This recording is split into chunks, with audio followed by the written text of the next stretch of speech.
Donc, bonsoir à tous. Merci, de vous être inscrits aussi nombreux à ce webinaire.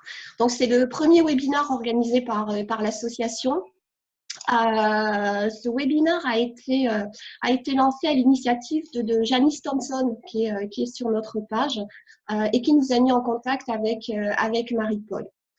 Voilà, donc sur le plan pratique et technique, le webinaire va se dérouler en 3 parties et vous aurez la possibilité de poser des questions en ligne, soit par SMS, soit sur votre PC. Et ensuite, Marie-Paul répondra à vos questions entre les 3 parties. Voilà. Donc, je voulais aussi vous remercier pour vos adhésions qui ont été énormes ces derniers jours. Et également vous annoncer que nous avons dépassé les 1000 questionnaires remplis, ce qui est génial. On est à 1050 questionnaires remplis sur le projet TELI. Donc voilà, merci à tous et bravo. Donc je vais ouais, un énorme merci à tous. Voilà. Je laisse la parole à Gaëtan. Oui, je veux bien. Merci Odile. Alors, moi je vais me présenter, mais je crois qu'il y a déjà pas mal de gens qui nous connaissent un peu toutes là de l'asso. Je suis la correspondante, une des 3 correspondantes de la région Nord, avec Virginie et Brigitte qui ne sont pas visibles ce soir. Et je me suis investie un petit peu plus ces derniers temps en rejoignant en fait le CA. Voilà. Donc, c'est donc tout ensemble qu'on essaye de faire avancer les choses et faire connaître la phobie scolaire pour aider nos enfants et les familles. Voilà, je vais peut-être te laisser, Christelle, pour te présenter toi aussi. Oui, ok. Alors, bonsoir tout le monde. Donc, moi, c'est Christelle. Donc, moi, je m'occupe. Donc, je suis correspondante Alsace et par intérim pour l'instant pour la Lorraine. Hein. Si jamais il y a quelqu'un qui veut se proposer, je prends.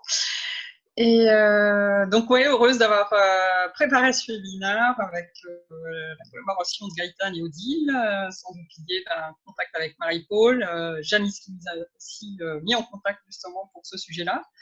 Et on la remercie vivement. Donc, on est impatient de démarrer et on espère vraiment que ça vous intéressera autant que nous. On va le découvrir aussi en partie avec vous.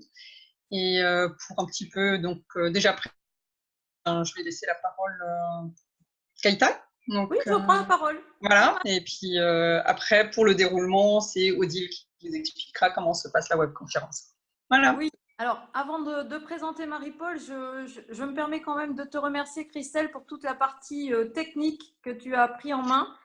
Heureusement, parce que c'est vrai que c'était un sacré boulot fait à merveille. Voilà, donc merci, Christelle. Ouais, merci.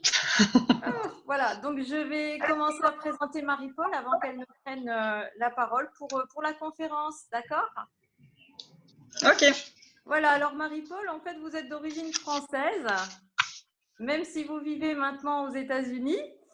En fait, à l'origine, vous deviez partir aux États-Unis pour préparer une formation, un MBA, et en fait, ça fait déjà 35 ans et vous êtes toujours là-bas. C'est ça, hein, j'ai bien... Donc, vous êtes maman de plusieurs enfants, dont une fille qui a une petite trentaine d'années, je crois maintenant. C'est ça. Hein, et qui souffre en fait d'un dérèglement émotionnel et avec qui aujourd'hui vous avez, grâce aux diverses thérapies et au chemin que vous avez fait, vous avez retrouvé aujourd'hui une relation qui est proche et aimante. Voilà, donc vous êtes fait partie pour 2 décennies, enfin vous avez travaillé 2 décennies dans le domaine du marketing qui n'a rien à voir avec la thérapie dont on va parler aujourd'hui. Et puis depuis 10 ans, en fait, votre parcours personnel et les difficultés que vous avez rencontrées par rapport à votre fille, vous ont permis de vous orienter vers une autre voie que le marketing. Donc aujourd'hui, vous avez choisi de vous orienter vers le soutien des familles et puis également vers une nouvelle formation universitaire psychologie, qui est en fait cette pratique de la thérapie destinée aux malades eux-mêmes. Parce qu'en fait, si j'ai bien compris, ce que vous allez nous présenter aujourd'hui, c'est une thérapie qui sert aux familles, mais en fait, qui est surtout destinée aux malades, puisqu'ils peuvent, par cette thérapie, se prendre en charge eux-mêmes. C'est cela. C'est ça? Absolument. Alors, vous avez, pendant votre parcours universitaire, été formé de manière intense à la thérapie comportementale dialectique. Ceci, en fait, à l'hôpital psychologique ou psychiatrique, pardon, de Yale New Haven, c'est ça? C'est ça. Oui. Et en fait, après avoir dirigé le département de la TCD à Yale, aujourd'hui, vous enseignez également à l'université de médecine, donc aux étudiants, mais aussi au personnel soignant, si j'ai bien compris, hein, à l'hôpital de jour. Exactement. Donc, je fais partie de l'équipe soignante et de l'équipe enseignante à l'université de Yale et à l'hôpital de Yale, c'est cela. De Yale. Donc aujourd'hui, vous êtes aussi présidente d'une organisation bénévole, donc qui est appelée Alliance nationale de l'éducation pour les troubles de la personnalité limite. Alors, on vous a rencontré il y a 8 jours par l'intermédiaire du net. En fait, on voit que vous êtes passionné et vous croyez de manière intense en la mission d'éducation des familles. Et c'est aussi pour ça qu'on vous retrouve ce soir, pour partager ensemble cette thérapie et nous la faire connaître. Alors, vos implications, je viens de les décrire et vous participez à de nombreuses conférences. Et la prochaine, qui est importante, on va quand même la citer, c'est celle qui aura lieu en septembre à Barcelone, puisque vous êtes convié au congrès de la Société européenne pour l'étude des troubles de personnalité. C'est cela, c'est une conférence annuelle, un congrès annuel qui étudie les troubles, qui se penche sur les découvertes qui sont faites sur les troubles de la personnalité, dont les troubles d'hyperémotion, de surabondance. C'est cela. Alors, vous nous avez expliqué que vous travaillez individuellement, aussi bien avec les familles, par Skype aussi, et aussi en entretien individuel avec les patients donc, qui souffrent de ce problème de dérèglement émotionnel chronique. Voilà, je pense avoir fait un petit peu le tour de votre présentation. S'il manque des choses, je vais vous laisser le faire vous-même finalement. Très complet. Merci beaucoup Gaëtane, merci. De rien. Donc, Odile, vous allez… Oui, bah, je vais juste reprendre effectivement le déroulement du webinaire. Donc, Marie-Paul va commencer à parler de cette technique et vous aurez l'occasion de poser vos questions en ligne et nous y répondrons au bout d'une demi-heure. Donc, ce sera en 3 parties avec entrecoupé d'une demi-heure de questions. Voilà, donc vous pouvez poser toutes les questions via votre ordinateur ou via votre téléphone. Pour tout problème technique, n'hésitez pas à contacter Marc qui est avec nous et qui a fait un super boulot pour nous connecter de manière aussi facile et simple finalement ce soir. Merci Marc. Merci Marc. J'aimerais que vous puissiez voir tout l'équipement qui est à Marc, à la tête de tout l'équipement qui est à ma gauche. Ça fait très calme avec la plante, mais c'est sophistiqué à ma gauche. Merci de cette introduction, de vos présentations. C'est gentil, c'est un véritable plaisir d'avoir la possibilité de vous parler à tous. Et donc, bienvenue sur ce webinaire à tous et à toutes. Et merci d'être là. Et merci à vous d'avoir permis que ce webinaire se fasse. Et je voudrais commencer simplement par dire à tous les gens qui sont là, tous les participants, que quelque part, je suis désolée que vous fassiez partie de ce groupe. Parce que si vous en faites partie, je sais que ça veut dire qu'il y a beaucoup de souffrances à la maison et dans vos familles, et que ces souffrances sont extrêmement lourdes à porter, difficiles, et que les réponses ne sont pas évidentes, et qu'il y a souvent des réponses qui ensuite contredisent d'autres réponses, et on est à la recherche de la solution, et c'est souvent bien difficile de trouver la solution. Donc, j'espère que les 2 heures que nous allons passer ensemble, nous allons finir vers 22 heures pour vous, vont vous donner au moins un élément d'information, ce qu'on appelle la psychoéducation, c'est-à-dire un élément de meilleure compréhension de ce qui se passe et un début de compétences pour savoir gérer. Donc, les causes de ces grandes émotions, l'anxiété, la phobie, c'est une forme d'anxiété, donc les causes des grandes émotions. La première partie de ce dont nous allons parler aujourd'hui, ce sont les causes biologiques des grandes émotions. Et puis les conséquences, et en fait les conséquences de manière assez étonnante, eh bien, ce sont des causes sociales. Hein, la cause biologique entraîne ensuite une conséquence sociale qui devient une autre cause des grandes émotions. Et enfin, comment gérer, donc quelles sont les compétences que vous pouvez commencer à utiliser pour faire face à ce genre de problème. Voilà, donc nous allons suivre sur des diapos. J'espère que voilà, j'espère que on les voit bien. Gaëtan, Odile, c'est bon? Oui, d'accord. Très bien. Alors d'abord, pour commencer cette première partie, qui sont les causes des grandes émotions, je voudrais vous présenter ce motif qui présente un peu un modèle des émotions, si vous voulez. Donc, pour la plupart d'entre nous, en fait, le taux de représentation dans la population de gens qui souffrent de cette hyper-émotionnalité est à peu près de 3 à 5 %. Donc, pour le reste d'entre nous qui ne souffront pas de ce trouble, ce qui se passe durant une journée et à chaque moment, chaque jour, quelque part, c'est que notre cerveau fait 3 choses à la fois, tout le temps. Notre cerveau ressent des émotions. Ces émotions donnent lieu à des pensées, à des réflexions, ou alors on a une réflexion et une pensée qui donnent lieu à une émotion. Hein, si tout à coup je me souviens que mon petit chat est mort, c'est pas vrai, hein, mon petit chat va bien. Mais si je me souviens que mon petit chat est mort, je vais avoir une émotion. L'émotion va être une émotion de tristesse, tout à fait normale. Et la troisième chose que notre cerveau fait, c'est qu'il nous encourage à agir d'une manière ou d'une autre. Il nous envoie un petit signal qui est un désir d'action. Donc, si j'ai une sensation physique qui est une piqûre de moustique, je vais avoir un désir d'action qui va être de gratter la piqûre de moustique. Si je me suis déjà fait mal et que je saigne, peut-être que ce désir d'action, je vais pouvoir l'arrêter et je vais remarquer que j'ai envie de me gratter et je ne vais pas me gratter. C'est la différence entre une action ou un désir d'action. C'est la différence entre une grande impulsivité et une petite impulsivité. Quand on est très impulsif, évidemment, on va se gratter, même si on continue à se faire mal. D'accord ?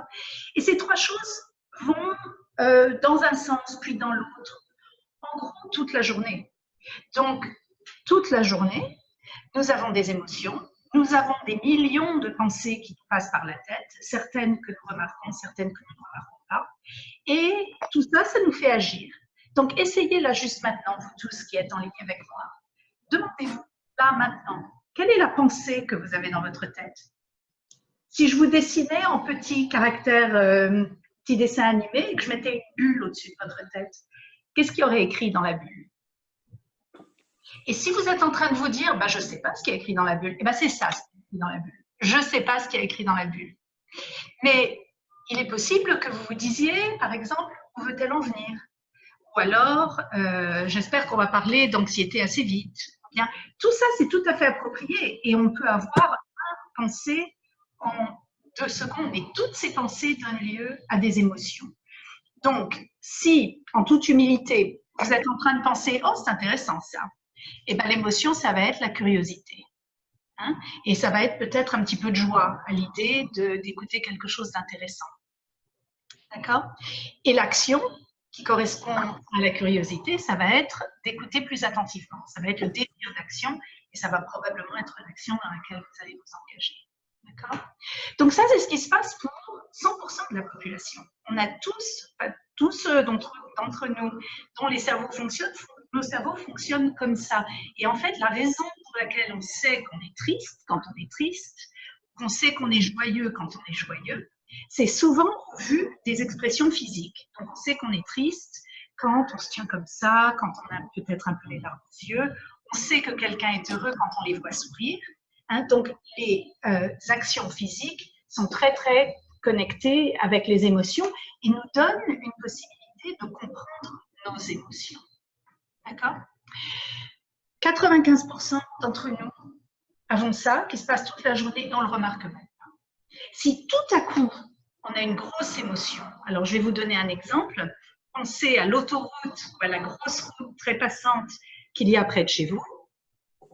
Imaginez, j'espère que ça ne vous est jamais arrivé, mais imaginez que vous avez que vous êtes très proche d'un accident, donc vous conduisez tranquillement et tout à coup un énorme camion vous coupe la route et ça se fait à très rapide allure et vous faites un tourbillon sur vous-même en voiture et vous vous retrouvez sur le bas-côté par la grâce de Dieu sans une égratignure. Mais vous avez vu votre vie passer devant vos yeux. C'est un miracle que vous soyez sur le bord de la route. D'accord ? Donc là, tout à coup, c'est une émotion, j'espère que vous pensez toutes, de la peur. Hein, on a une peur terrible. Et cette émotion, si on commence à essayer de lui donner un chiffre de 0, très très léger, rien du tout, à 10, la plus grosse peur qu'on ait jamais eue, ben ça va être un 9,90, hein, ou un 10. C'est vraiment énorme. D'accord ? Le soir, quand vous rentrez à la maison et que quelqu'un dans votre famille vous dit comment s'est passée votre journée, que s'est-il passé aujourd'hui, vous allez vous souvenir de ça parce que l'émotion était grosse. C'était une forte émotion. Vous allez dire, oh là là, si tu savais ce qui m'est arrivé aujourd'hui, j'ai failli avoir un accident, c'était épouvantable. Je ne sais encore pas comment je m'en suis sortie. J'ai été terrorisée. J'ai mis 5 minutes, j'ai mis 20 minutes à me remettre, j'ai mis une demi-heure à me remettre. J'en tremble encore. D'accord ? Donc, à la fin de la journée, on va se souvenir des émotions qui sont au-dessus d'une espèce de base de radar. Tout ce qui est en dessous du radar, on ne fait pas vraiment attention. Le petit commentaire désagréable de la voisine ou la belle fleur qu'on a remarquée ce matin, tout ça, ce sont des jolies choses ou des choses plus difficiles. C'est la vie de tous les jours, on ne les remarque pas vraiment. On remarque les grosses émotions. D'accord ? Donc maintenant, je vais passer à ce qui se passe pour le 5%, les 3 à 5% des gens dont on parle. Donc, les gens qui souffrent de dérèglement émotionnel chronique, c'est ça dont on parle aujourd'hui, les gens qui souffrent de dérèglement émotionnel chronique, que ce soit simplement l'anxiété, que ce soit toutes les émotions, souffrent énormément de ce genre de problème. Alors, quand on pense, nous, à nos émotions, on sait comment les gérer.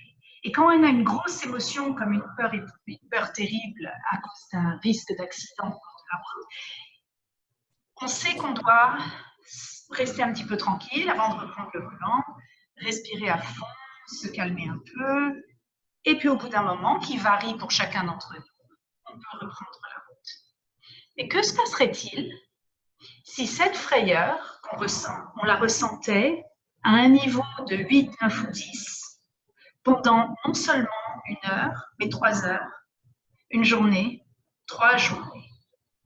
Que se passerait-il pour nous? Comment est-ce qu'on pourrait fonctionner si on ressentait ces émotions à un tel degré de force? Les gens qui souffrent d'hyperémotionnalité sont exactement comme ça. Je viens de décrire leur vie. Ils sont comme vous vous sentiriez au bord de la route, 24 heures sur 24. Ce système émotionnel déréglé, on peut le comparer un petit peu à une Ferrari. Hein. C'est une Ferrari dont la pédale d'accélérateur est bloquée au sol et qui a des freins de 2 jours. Les freins ne marchent pas très très bien. Donc, c'est une Ferrari magnifique. Elle marche très très bien et quand elle marche super bien. Souvent, les gens qui souffrent de dérèglement émotionnel chronique sont des gens qui sont très remarquables en fait, qui ont des grandes qualités, soit académiques, soit sportives, soit des grandes qualités de cœur, mais qui souffrent énormément. Et dès qu'il y a un petit virage dans la route, bah, évidemment, la Ferrari part sur le côté puisqu'elle va trop vite et elle n'a pas vraiment de frein. Donc, vous voyez sur cette diapo que je vous montre, comme le dérèglement des émotions est en fait très très central à la vie de gens qui souffrent de cette manière. Et à quel point il y a tout un tas de conséquences à ces dérèglements d'émotions. Hein, et les conséquences sont, bah, évidemment, vous voyez en haut à gauche, l'impulsivité. Hein, lorsqu'on est très très émotionnel, est-ce qu'on se contrôle très bien? La première chose qui se passe quand on est très émotionnel, c'est que le cortex frontal s'éteint pour laisser la place au reste du cerveau pour assurer la survie quelque part. Donc, quand on n'a pas d'opération dans le cortex frontal, on n'a aucune possibilité de trouver des solutions, de faire des choix rationnels. Ça ne marche pas très très bien. D'accord? Donc voilà l'impulsivité. C'est normal lorsque nos émotions sont déréglées, que souvent on est impulsif. Si on descend un peu plus vers la gauche, c'est normal qu'on veuille éviter ou être apathique, qu'on veuille s'isoler. Et c'est là où je pense qu'on retrouve beaucoup des familles qui nous écoutent aujourd'hui, cette isolation. Il y a quelques mots canadiens peut-être, hein, donc évitement, c'est peut-être isolation en français, je ne sais pas.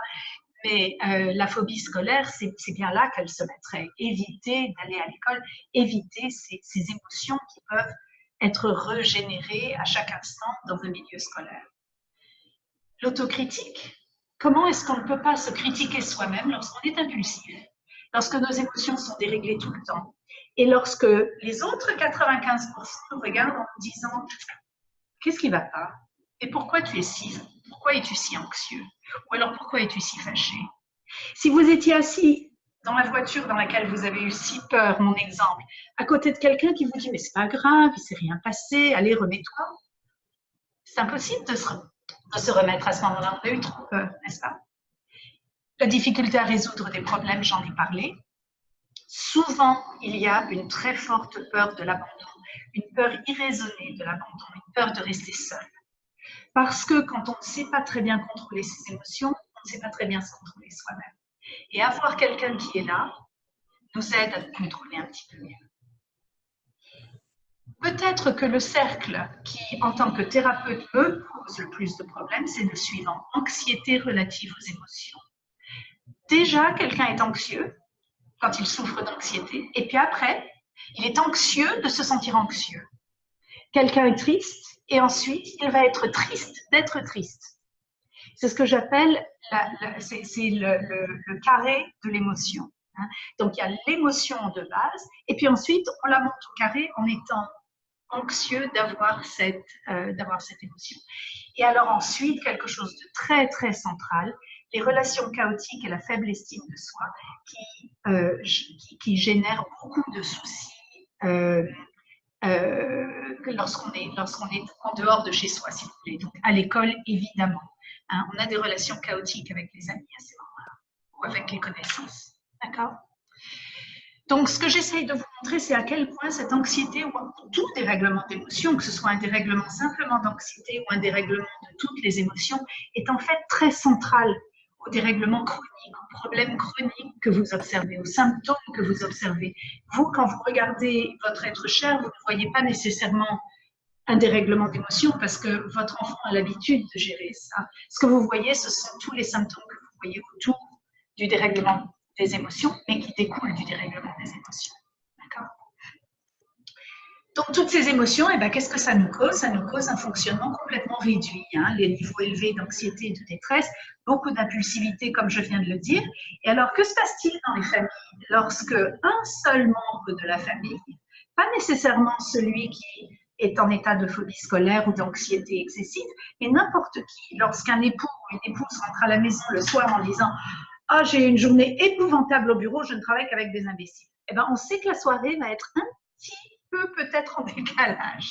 Alors que lorsqu'on rentre à la maison avec un grand sourire et que tout le monde va bien, évidemment, tout est beaucoup plus calme.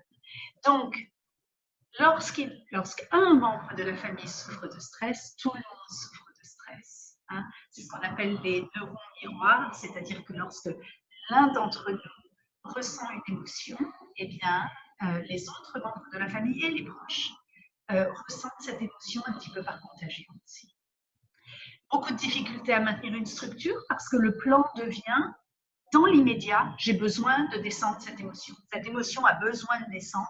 Donc, quoi qu'il arrive, même si c'était l'heure d'aller travailler, même si c'est l'heure d'aller à l'école, même si c'est l'émotion doit descendre d'abord, donc tout le reste passe au second plan et ça pose des gros problèmes de structure. Et puis, ce dont je parlais, les relations interpersonnelles très orageuses et très inefficaces. Alors, je suis désolée d'ajouter ceci à tout ce que je viens de dire parce que j'imagine que beaucoup d'entre vous vous reconnaissez dans les images que je décris. Et l'anxiété en particulier est une émotion très compliquée à gérer. Et je vais vous expliquer pourquoi avec l'aide de ce petit dessin. Donc, je voudrais d'abord que vous regardiez la ligne bleue. J'espère que vous voyez tout ça en couleur. La ligne bleue, c'est la ligne qui monte le moins haut des trois lignes. Et ça, c'est une grande partie d'entre nous. C'est-à-dire que les 95 à 97%, quand on ressent de l'anxiété, bon, mettons qu'on sorte se promener dans un coin de la ville qu'on ne connaît pas bien, et puis tout à coup, on ne s'est pas rendu compte que le temps passait, il est un peu tard, et on regarde autour de nous, il n'y a pas grand monde, c'est sombre, on ne sait pas très bien où on est. D'accord? Donc, on commence à ressentir un petit peu de crainte, on est un petit peu sur le qui-vive, hein, en quelque sorte. Être sur le qui-vive, c'est pas 0 d'anxiété, c'est peut-être 1 d'anxiété, peut-être 2. Mettons qu'on voit des ombres, des gens marcher au loin, on se dit tiens, je me sens pas très très confortable là. Alors donc le niveau d'anxiété monte, on passe à 2 ou 3. Hein, et puis on continue, on croit qu'on va dans la bonne direction et en fait on s'aperçoit qu'on n'est pas du tout dans la bonne direction. L'anxiété monte encore et on arrive peut-être à un niveau de 5. Niveau de 5, on commence à avoir le cœur qui bat un peu. Hein, c'est pas très confortable d'être à un niveau de 5 d'anxiété. On réfléchit et on se dit, le cortex frontal marche encore, on réfléchit, on se dit c'est peut-être le moment de téléphoner à quelqu'un pour qu'on vienne me chercher, ou alors je regarde sur mon GPS, je trouve des solutions. Et quand on trouve une solution, notre niveau d'anxiété qui était à 5 redescend assez rapidement quand on a trouvé une solution, et puis ensuite, quand il redescend suffisamment et qu'on a mis en place notre solution, il continue à descendre tout doucement sur le restant de l'heure, de la journée, etc. D'accord? Donc ça, j'espère que ma description vous correspond à peu près. C'est ce que font la grande majorité des gens lorsqu'ils se sentent un peu anxieux. On résout le problème pour se garder en sécurité. Regardez la ligne rouge qui n'est pas interrompue, la ligne rouge continue. Hein. La ligne rouge continue, c'est ce qui se passe pour vos êtres chers qui souffrent de grandes anxiétés. Alors, je vais prendre un exemple très simple. Un enfant de 13 ans qui a un examen de mathématiques et qui doit aller à l'école, qui doit passer son examen de mathématiques. Hein. Donc, le matin, il se réveille et il se souvient tout à coup que son examen de mathématiques va arriver aujourd'hui. Okay. Déjà, c'est un enfant anxieux. Donc, il ne part pas à 0. Il est déjà, à la base, il est à 3. Nous, à 3, on commence à se dire, oh là, quelque chose ne va pas. Lui, il est à 3 tout le temps, déjà, à la base. Et puis, il se souvient que c'est le jour où il doit passer son examen de mathématiques. Vous voyez comme la flèche monte pile jusqu'à 10, d'un coup. C'est immédiat. Il n'y a pas les intermédiaires, il n'y a pas le... La dernière fois que j'ai passé un examen, ça ne s'est pas trop mal passé, ça a été... Mais ça, c'est vrai que ça va être un examen plus difficile. Oh là là, je me fais du souci quand même. Enfin, je peux quand même appeler mon prof. Enfin, vous voyez, évidemment, j'invente. Mais il n'y a pas du tout toutes ces étapes intermédiaires. Ça va de 3 à 10 en un instant. C'est ça l'hyper-émotionnalité. C'est exactement comme la peur que vous avez ressentie au bord de la route après que le camion vous ait coupé la route. C'est la même chose. Okay. Et alors, le problème de l'anxiété, c'est qu'une fois qu'on est à 10, la seule chose que le cerveau peut faire, c'est se concentrer sur rester en sécurité, c'est-à-dire enlever la source de l'anxiété. La source de l'anxiété, dans mon exemple, c'est très simple, c'est l'examen de mathématiques. Donc, il faut faire tout ce qu'on peut pour éviter d'aller passer l'examen de mathématiques. D'accord? Et ce n'est pas du tout quelque chose de manipulateur, ce n'est pas du tout quelque chose de préconçu, c'est la situation. Cet examen de mathématiques nous cause un 10 d'anxiété, je veux descendre mon 10 d'anxiété, donc je ne vais pas en classe, je reste à la maison. Et à partir du moment où je suis sûre de pouvoir rester à la maison, l'anxiété redescend à la base, c'est-à-dire à un niveau de 3. Et c'est ça qui est compliqué, c'est une récompense énorme. On récompense en disant, d'accord, ne passe pas ton examen de mathématiques, après tout, tu es malade comme tout, je comprends. Donc, je comprends tout à fait que tu ne puisses pas aller passer ton examen de mathématiques aujourd'hui. On revient à 3 et c'est une récompense. récompense. C'est là la récompense. Donc, ce qu'on a fait, c'est qu'on a créé une situation où la prochaine fois, l'anxiété va vouloir être récompensée de la même manière. Donc, le but ici, c'est d'essayer de suivre non pas la ligne solide, mais la ligne en pointillé, c'est-à-dire d'enlever juste suffisamment d'anxiété pour que ce soit inconfortable, mais faisable. D'accord? Votre enfant, si c'est avec votre enfant que vous faites ça, il ne va pas du tout apprécier d'être à 5. Hein. Surtout si dans le passé, il a été à 3, il a pu revenir à 3, il ne va pas apprécier d'être à 5. Vous ne pouvez pas le laisser à 10, personne ne peut fonctionner à 10. Mais si vous pouvez l'aider à fonctionner à 5, c'est comme ça qu'il apprend à gérer les anxiétés, les émotions les unes après les autres. D'accord? Donc, je vais passer à la principale cause de base des grandes émotions. Les grandes émotions, la grande théorie des émotions, si vous voulez, c'est la théorie biosociale. Il y a 2 composantes à la théorie biosociale. La partie biologique, dont je vais parler maintenant. Ensuite, on s'arrêtera un petit peu, puis après, je parlerai de la partie environnementale. Donc, il y a 3 caractéristiques biologiques que nous avons tous. Hein. Nos enfants qui souffrent, nos êtres chers qui souffrent, les ont comme nous les avons aussi. Les 3 caractéristiques, la première, c'est une très haute sensibilité émotionnelle. La sensibilité émotionnelle, au lieu de vous dire toute cette diapo, je vais vous la décrire en quelques mots. C'est quand on regarde une pub très mignonne à la télévision, des bébés et des petits chiens, et c'est trop adorable. On a les larmes aux yeux, on pleure facilement, on rit facilement. Ça, ce sont des gens qui sont sensibles, qui ont une haute sensibilité émotionnelle.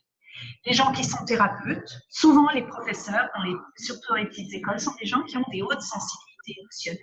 Il y a beaucoup de gens dans la société qui ont des hautes sensibilités émotionnelles. D'accord? Mais nos êtres chers qui souffrent d'hypersensibilité ont tous cette haute sensibilité émotionnelle. Ils arrivent à discerner des émotions que vous-même, parfois, n'arrivez pas à discerner. Ma fille me fait ça souvent. Elle vient et elle me dit « Bonjour maman, oh, qu'est-ce qui ne va pas ?» Et je lui dis « Mais non, tout va bien. » Et elle me dit « Mais non, il y a quelque chose qui ne va pas, je le sais. » Et quand j'y réfléchis, je dis « Elle a raison, c'est vrai. Mais c'est quelque chose que je ne remarque pas, qui ne me gêne pas. » Mais elle le repère. Donc, ce sont souvent des gens qui ont des antennes qui perçoivent beaucoup de choses. D'accord ? Donc, ce sont des gens qui ressentent ces fortes émotions et ces fortes émotions les blessent. La deuxième caractéristique, c'est que non seulement ils ressentent toutes leurs émotions, mais que leurs émotions sont très intenses. Donc, je vous donnais ces chiffres de 0 à 10. Eh bien, au lieu de passer de 0 à 2, et de 2 à 4, et de 4 à 5, comme la plupart d'entre nous le font, ils passent de 0 à 10 très très vite, de 2 à 8 extrêmement rapidement. Dans le langage courant, on dit que quelqu'un est soupe au lait. Hein, quand on laisse bouillir du lait et que le lait déborde, il déborde très très très vite. C'est l'intensité de la réaction. D'accord ? Quelqu'un est soupe au lait quand il est légèrement ou elle est légèrement frustrée et que tout de suite, ça explose. Donc la différence entre la sensibilité et la réactivité, la sensibilité, c'est ce qu'on ressent et la fréquence avec laquelle on ressent des émotions. Et la réactivité, c'est l'intensité du ressenti. Okay. Et la troisième caractéristique, donc, alors que je vous dis tout ça, demandez-vous vous-même, est-ce que vous êtes chacun d'entre vous? Est-ce que vous êtes très sensible ou un peu sensible? Est-ce que vous êtes très réactif ou un peu réactif? Moi, je suis très sensible, je ne suis pas très réactive. Je reste à 2 ou 3, mais je ressens beaucoup les émotions. La troisième caractéristique biologique qu'on a tous en commun, encore une fois, c'est la rapidité du retour à la normale. Donc, demandez-vous tous, quand vous étiez sur le bord de la route après cet accident, combien de temps vous faudrait-il pour pouvoir vous souvenir de où vous alliez et reprendre la voiture et conduire en relative sécurité? Alors, comme je ne peux pas vous entendre, je vais vous dire ce que j'entends souvent lors de mes séminaires. J'entends des gens qui disent « je peux repartir tout de suite ». Et j'entends des gens qui disent « ah, moi, ça va durer jusqu'au lendemain, il faut que quelqu'un vienne me chercher ». Et la plupart des gens me disent entre 20 minutes et 40 minutes. Donc, vous voyez qu'il y a une rangée de réponses extrêmement importante. Hein, une rangée, oui, c'est ça. Il y a beaucoup de réponses différentes. D'accord? Eh bien, les gens dont nous parlons, nos êtres chers, ont un retour à la normale qui est plus lent que la moyenne. Alors, en anxiété, vous n'allez pas nécessairement voir ça. Comme je vous l'ai dit tout à l'heure, si on dit, d'accord, je comprends, tu ne peux pas passer ton examen de maths aujourd'hui, le retour à la normale va venir très vite. C'est pour ça que c'est un petit peu plus compliqué à gérer. Et d'une manière générale, le retour à la normale va se faire sur la longueur. Alors, vous voyez, on se retrouve avec des enfants qui ressentent beaucoup d'émotions. Quand ils ressentent toutes ces émotions, à chaque fois, ils ne les ressentent pas un peu, ils les ressentent beaucoup. Et après, ils mettent très, très longtemps à se calmer. Alors, évidemment, une autre émotion arrive, et pouf, ça les fait réescalader. Ils escaladent beaucoup à nouveau puisqu'ils sont très réactifs et ils mettent très longtemps à redescendre. Donc, ils passent une grande partie de leur vie dans cet espace entre 7 et 10 d'émotionnalité. Et c'est très, très, très douloureux. C'est très douloureux. D'accord? Donc voilà, je vais m'arrêter là pour un petit moment avec, et on va peut-être passer à quelques questions s'il y en a. Donc Gaëtan et Odile, voilà. Est-ce qu'on a des questions sur le chat? Alors non, pas encore, et on a un petit problème technique avec Christelle qui n'arrive pas à se connecter et n'a pas accès aux questions. Donc, mais on n'a pas de questions dans l'immédiat sur le chat, ou du moins pas formulées. Très bien. Alors, Marc est en train de travailler avec Christelle, donc ça, c'est bien. Et puisqu'on n'a pas de questions pour l'instant, si quelqu'un pose une question, interrompez-moi. Et je vais profiter de l'espace questions pour donner donc un petit exemple. Imaginons que vous soyez assis et que vous regardiez un film et vous avez deux enfants, des jumeaux, avec vous, deux petits garçons, qui sont assis l'un de chaque côté et vous regardez le film de Bambi. Hein? Donc, on connaît tous le film de Bambi. Je crois que je ne vais pas révéler de grands secrets si je dis que dès le début du film, c'est typique Walt Disney. Ça, il y a des horreurs dans les films Walt Disney, mais c'est bien fait. Hein? C'est pas fait à la Goldorak ou aux Avengers. On voit juste la silhouette du chasseur, mais enfin, il est très clair que la maman de Bambi meurt et est tuée par un chasseur. Et vous avez donc ces deux jumeaux qui, l'un est dans les 95-97% et l'autre, eh bien, il fait partie des 3% qui ont beaucoup d'anxiété, beaucoup d'émotions, etc. Donc, que va-t-il se passer? Voilà la scène, et Bambi est tout seul dans la forêt. Sa maman est morte. Les deux enfants vont avoir la même réaction. Les deux enfants, 5 ans, vont tous les deux probablement vous regarder avec la lèvre qui tremble un peu, des larmes dans les yeux. Et vous, en tant que parent, vous allez probablement leur caresser un petit peu les épaules, prendre une respiration, leur faire un petit signe, leur dire « ça va aller », etc. L'enfant qui fait partie des 95% réussit, évidemment qu'il est anxieux, évidemment qu'il est triste. Mais il est triste à un niveau de 6 ou 7, n'est-ce pas? Donc, il va vous regarder, il va se dire « bon, ça va, maman, papa tient le coup ». Et puis, la scène suivante dans Bambi, c'est la scène de la forêt où il y a le lapin, il y a tous les oiseaux, il y a du bruit. Donc, son intérêt et son attention vont aller vers la télévision. Et il va être capable de réduire son intensité émotionnelle, pas en se distrayant par le film et en continuant à regarder le film. Marie-Paul, je commence à avoir des questions. Ah, très bien, très bien. Alors, je vais finir ça très vite. Et, okay. D'accord? Donc, l'autre enfant, il va regarder son papa ou sa maman et il va dire, mais comment ça va bien? Ça va pas bien du tout, la maman de Bambi est morte. Ça va pas du tout, cette histoire. Donc, en fait, on essaye de calmer cet enfant. Et je suis sûre que beaucoup d'entre vous avez été dans cette situation. On essaye de calmer notre enfant et on a le résultat opposé. Parce que cet enfant est en train de dire, mais arrête de me dire que tout va bien, tout ne va pas bien du tout. La maman de Bambi est morte et tu t'en rends même pas compte. Il est tout seul. Donc cet enfant se met à pleurer plus. Les bons parents vont essayer de calmer cet enfant, le prendre dans les bras, lui dire non, tu vas, tout ira bien, On lui dit même la fin du film, le papa de Bambi va arriver, tout va bien. La maman de Bambi est toujours morte. Et cet enfant qui a une émotionnalité énorme et une très haute réactivité et qui n'arrive pas à gérer son émotionnalité, elle descend très très doucement, va avoir besoin de beaucoup plus d'aide que ça pour se calmer avant qu'on arrive à pouvoir continuer à regarder le film. En fait, cet enfant-là aura du mal à finir de regarder le film. Et ça, c'est la réalité. Et la réalité, c'est que le parent est extrêmement frustré. Ça allait être une après-midi magnifique à regarder Bambi avec les enfants. Donc voilà, j'ai raccourci un petit peu la fin, mais Odile, je te laisse me dire un petit peu quelles sont les questions que nous avons. Oui, alors une première question de Luc. Est-ce que tu pourrais développer quel est le lien entre l'anxiété et la compulsivité? Ah oui, tout à fait. Alors donc l'anxiété, lorsque l'anxiété cause cette espèce d'escalade, hein, je vais revenir à mon petit dessin là. Voilà. Lorsque l'anxiété cause la montée de 3 à 10, hein, si on sait ce qui peut faire redescendre à 3, ben évidemment, on va s'accrocher à ça. Alors, comme tous les êtres humains, on se découvre en nous des moyens de gérer, des moyens de développer des compétences. Ces compétences ne sont pas toujours vraies. Dans la première partie, quand je montrais les émotions et les pensées, ainsi que les désirs d'action, les pensées ne sont pas toujours vraies.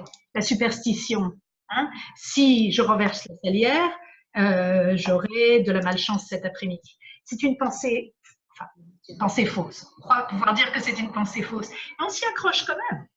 Et la compulsion, ça peut être un petit peu la même chose. Alors, il y a quand même des désordres psychiatriques qui causent la compulsion.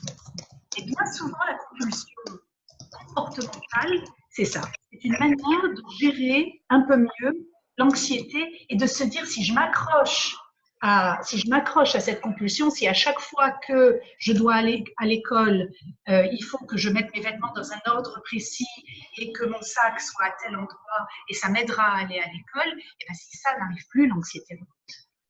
D'accord? Donc j'espère que j'ai été claire dans ma réponse. Quelle autre question? Une question qui revient souvent, quid de la précocité quant à l'hypersensibilité? Oui, hein, c'est étonnant ce lien entre. Alors, quand on dit précoce, je pense, corrigez-moi hein, si j'ai tort, je pense que ce que vous voulez dire, c'est un petit peu ce que je disais quand je disais des enfants assez remarquables, en fait, souvent, qui savent lire, écrire plus tôt, qui sont remarquables de générosité ou sur le plan scolaire. Souvent, lorsqu'on est très sensible et qu'on est réactif, on est forcé d'être très ouvert sur le monde.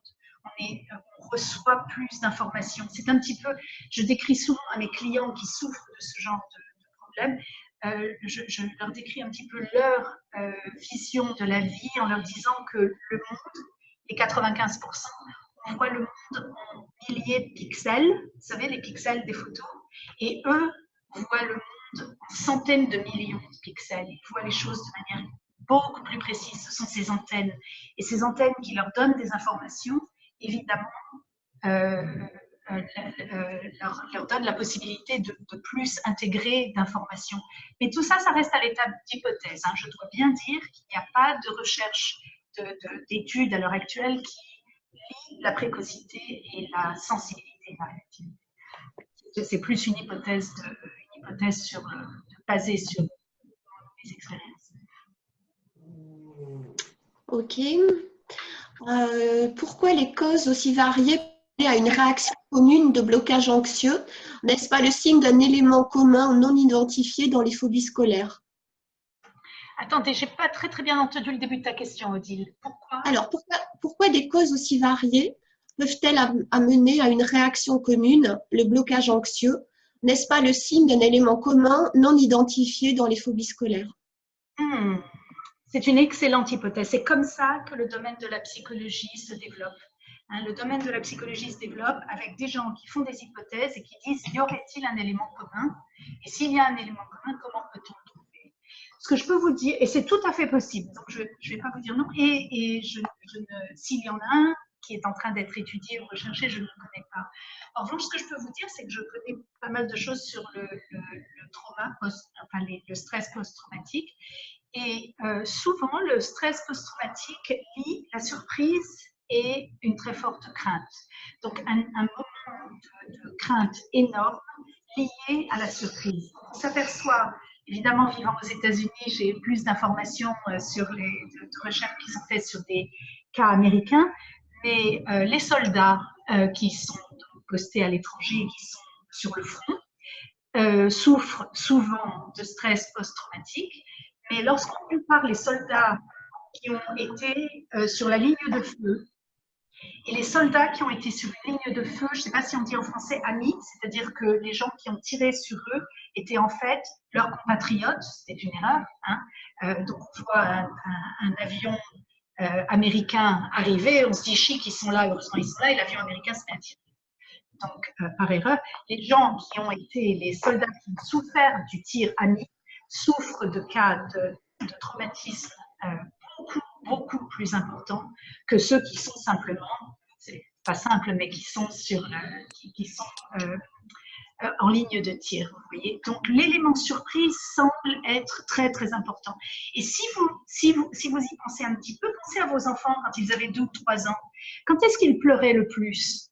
Quand ils tombaient et qu'ils se faisaient mal en tombant, je sais pas moi, d'une balançoire ou en se bagarrant avec quelqu'un dans la cassable, ou bien lorsqu'ils ne s'attendaient pas à tomber, hein, ils couraient très très vite quelque part et puis tout à coup ils faisaient une chute magistrale. La surprise augmente beaucoup la réaction émotionnelle et il semblerait que la réaction émotionnelle apprenne au cerveau à fonctionner d'une certaine manière. D'accord? Donc, lorsque on apprend par nos expériences, on apprend, notre cerveau nous dit telle circonstance va avoir telle conséquence. Et ce n'est pas nécessairement vrai, mais c'est à ça que notre cerveau se raccroche. Et donc, on apprend des circonstances qu'il faut ensuite désapprendre. Et une des thérapies très, très efficaces dans les cas d'anxiété, c'est ce qu'on appelle une thérapie, je pense qu'on dit exposition en français, c'est exposure en anglais. Il s'agit de s'exposer à la cause de l'anxiété. Voilà. Donc, c'est une réponse un petit peu confuse, mais qui adresse un petit peu le sujet. Donc, je vois qu'il est -5. Je me dis que peut-être on continue. Ou bien, est-ce qu'il y a une autre question que vous voulez absolument poser parce qu'elle est très... Et on aura une autre zone de questions dans à peu près 20 minutes. Éventuellement, il y en aurait encore une qui parle d'hypersensibilité. Alors, une hypersensibilité qu'on ne voit pas extérieurement. Il n'y a pas de réaction de la personne extérieure. Tout est intériorisé. Mais l'ouragan d'émotions se passe dans la tête. C'est ça. Il se demande si ce trop d'émotions peut paralyser physiquement la personne. Absolument. Et merci d'avoir posé cette question. Vous me permettez de finir l'histoire de Bambi. Donc, imaginez que ce petit enfant continue à pleurer. Tout le monde veut regarder le film, veut finir de voir le film. Il pleure, il pleure, il pleure. On finit par lui dire... Donc, il est triste. Hein. Personne ne reconnaît sa tristesse. On finit par lui dire, écoute, arrête de pleurer, tu nous embêtes, là, on ne peut plus regarder le film. Hein? On n'est pas méchant en tant que parent en disant ça, mais on dit, arrête de pleurer, tu nous fatigues, va pleurer ailleurs.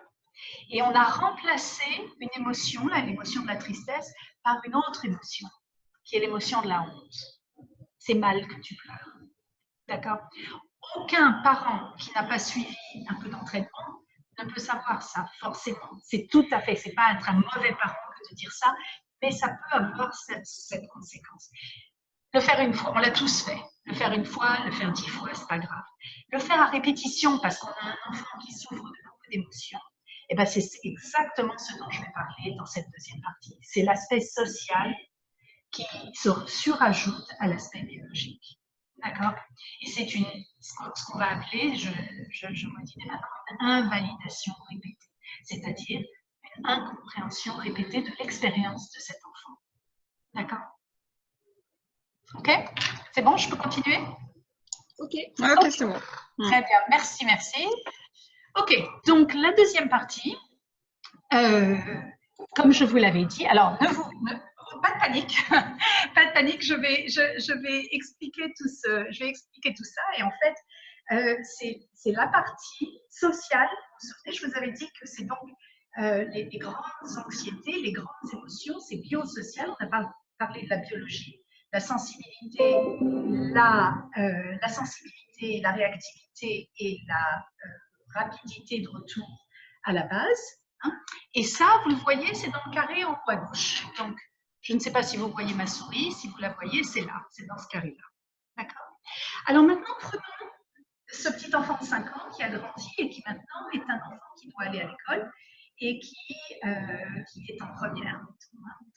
Et ben, comme tous les jours, c'est dur d'aller à l'école parce que c'est dur d'aller à l'école. C'est dur d'aller à l'école pour 100% des enfants. Et c'est encore plus dur quand on a une base d'anxiété à 3 et qu'il faut se forcer et que c'est vraiment un travail de tous les matins. Donc, on se lève un peu tard, on n'a pas toujours le temps pour prendre le petit déjeuner, on est un peu mal fagoté, il y a quelques petits commentaires qui sont faits par-ci par-là, des jugements, des auto-jugements désagréables. Et puis, ben, on arrive, alors dans mon exemple, je vais prendre un exemple un petit peu, un exemple qui n'est pas vrai, mais mettons que l'événement en question est que cette jeune fille, on va changer, donc cette jeune fille qu'on va appeler Élise, arrive à l'école en retard. Donc elle arrive dans sa classe, elle est en première, elle a eu déjà beaucoup de mal avec toute son anxiété à arriver à l'école, mais elle est à l'école et elle rentre dans la classe. Et ce qu'elle ne sait pas, c'est que le prof, juste avant qu'elle arrive, avait dit au reste de la classe, écoutez, je vous préviens, il y a un petit test demain, assurez-vous de réviser les 4 derniers chapitres. D'accord? Donc, Élise arrive 3 minutes en retard dans la classe. Le prof, tout à fait de manière neutre, se tourne vers elle, dit « Bonjour Élise, je viens de dire à tes camarades que nous aurons un test demain et qu'il faut réviser les 3 derniers chapitres. » Pensons à Élise, qui vit dans un état d'anxiété à 3 ou 4 constant. Est-ce que les tests vont aider son anxiété ou augmenter son anxiété? Augmenter son anxiété. Est-ce qu'elle est à jour pour ses devoirs et ses leçons? Pas nécessairement, donc les 3 derniers chapitres, elle n'est pas très à l'aise. Et puis surtout, eh ben, ce prof lui a parlé devant tout le monde. Et donc, elle ressent une émotion extrêmement forte. D'accord? Pour nous tous, si quelqu'un nous parle devant tout le monde et qu'on arrive avec 3 minutes de retard à l'école, on va se sentir un peu gêné. Hein, on rentre dans une classe qui est déjà assise. On va être un peu gêné. Mais vous vous souvenez, je vous ai dit, leurs émotions ne sont pas des petites émotions, ce sont des grosses émotions. On n'est plus à un niveau de gêne, là, on est à un niveau de honte. On est à un niveau de « je ne veux pas être là, je ne veux pas être là, il faut que je m'en aille, c'est trop pour moi ». Et le prof lui parle. D'accord? Donc, ça rajoute dose après dose après dose. OK? Donc là, vous voyez comme cet événement, qui est un événement tout simple, amène à un ressenti émotionnel extrêmement intense. Et souvent, ce qui se passe lorsqu'on a des grosses émotions, c'est qu'on s'appuie sur nos jugements et nos hypothèses plutôt que de nous appuyer sur des faits observés. Donc, le poids lourd qui nous a coupé la route, on va dire, mais quel con celui-là? Est-ce que ça nous aide avec notre frayeur? Pas du tout. Au contraire, même quelque part, ça l'augmente. On rajoute de l'huile sur le feu. Mais c'est comme ça que le cerveau humain fonctionne.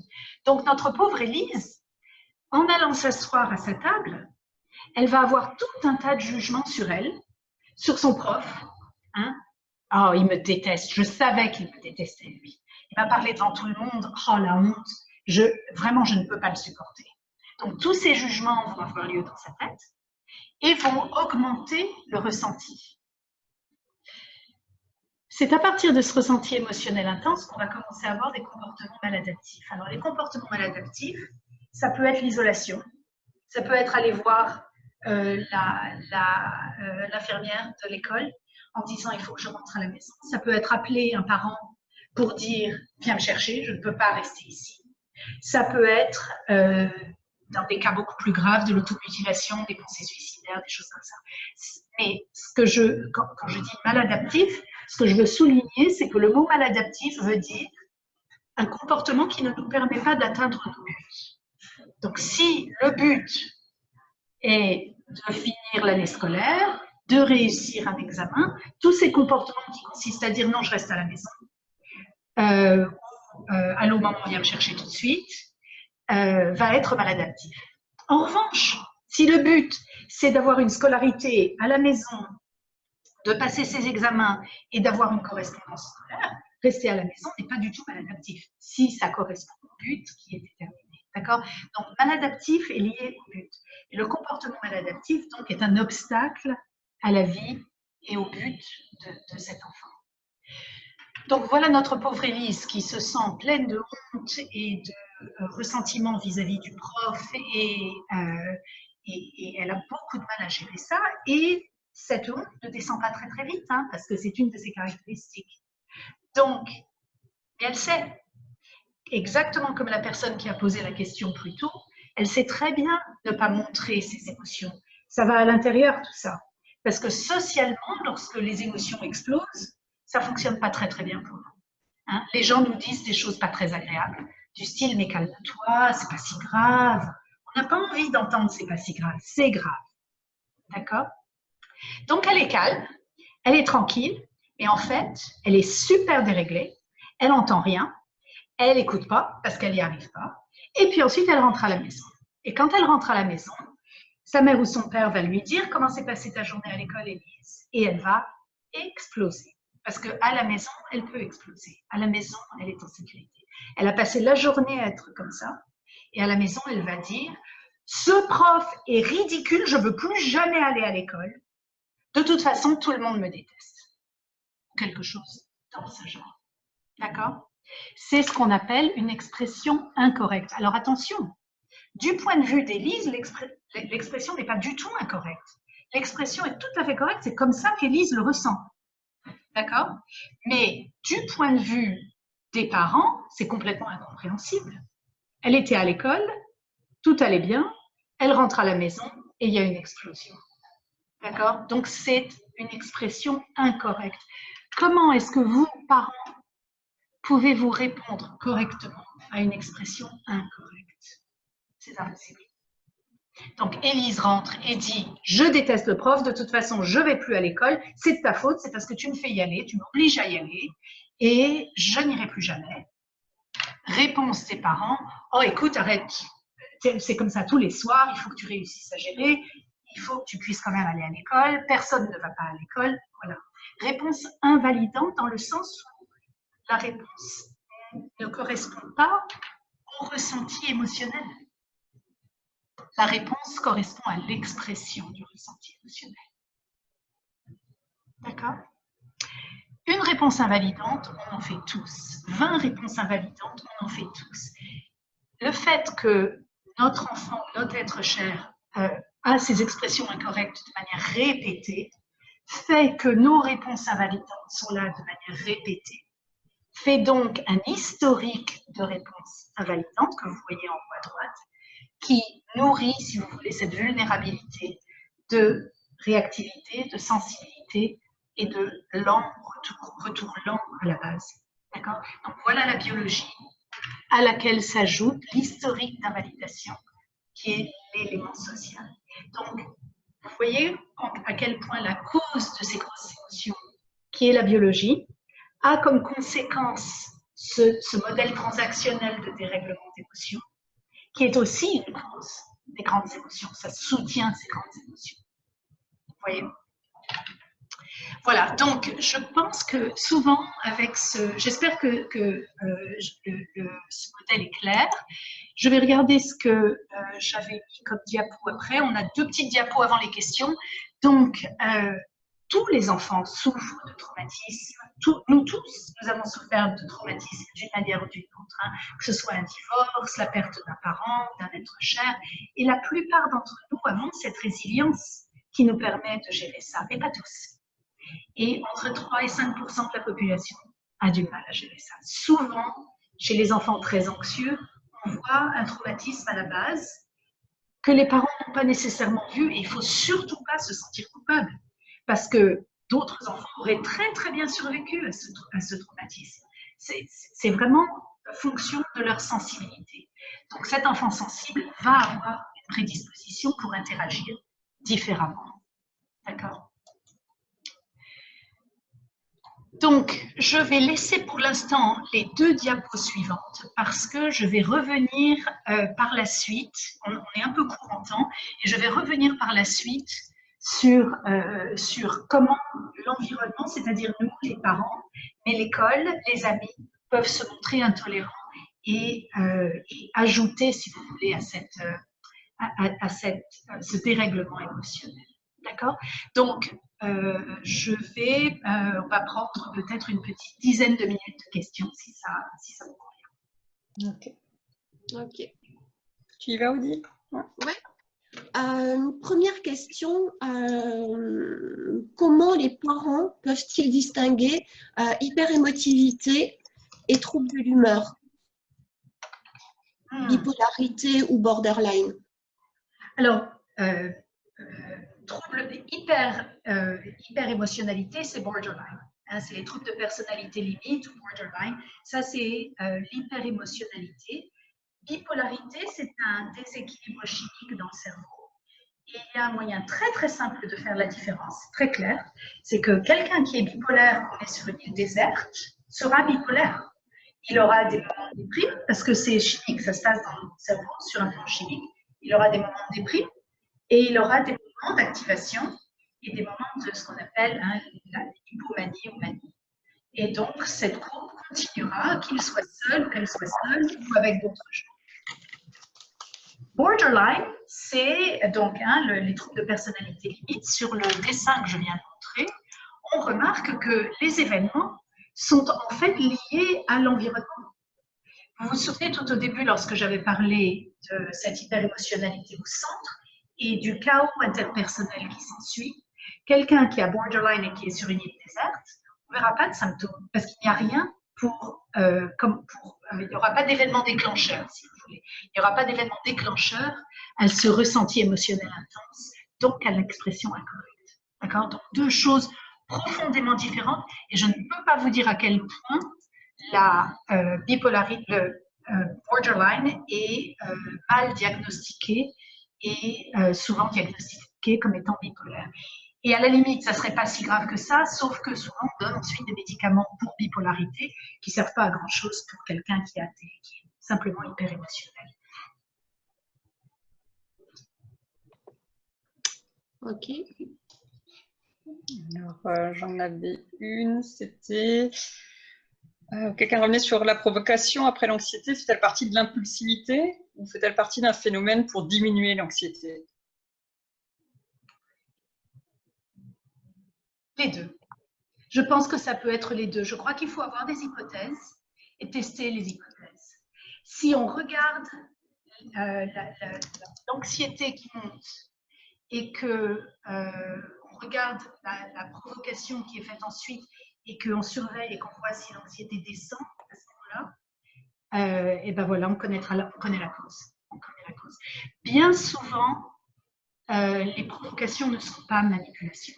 Bien souvent, pour pouvoir bien manipuler, comme on fait à Washington, aux États-Unis, ou à l'Élysée, à Paris, pour bien manipuler, il faut vraiment avoir accès au cortex frontal. Quand le cortex frontal est bloqué, c'est pas de la manipulation. C'est une manière ou une autre, j'ai besoin de descendre cette émotion. Donc, si je peux la descendre en provoquant, je vais la descendre en provoquant. D'accord?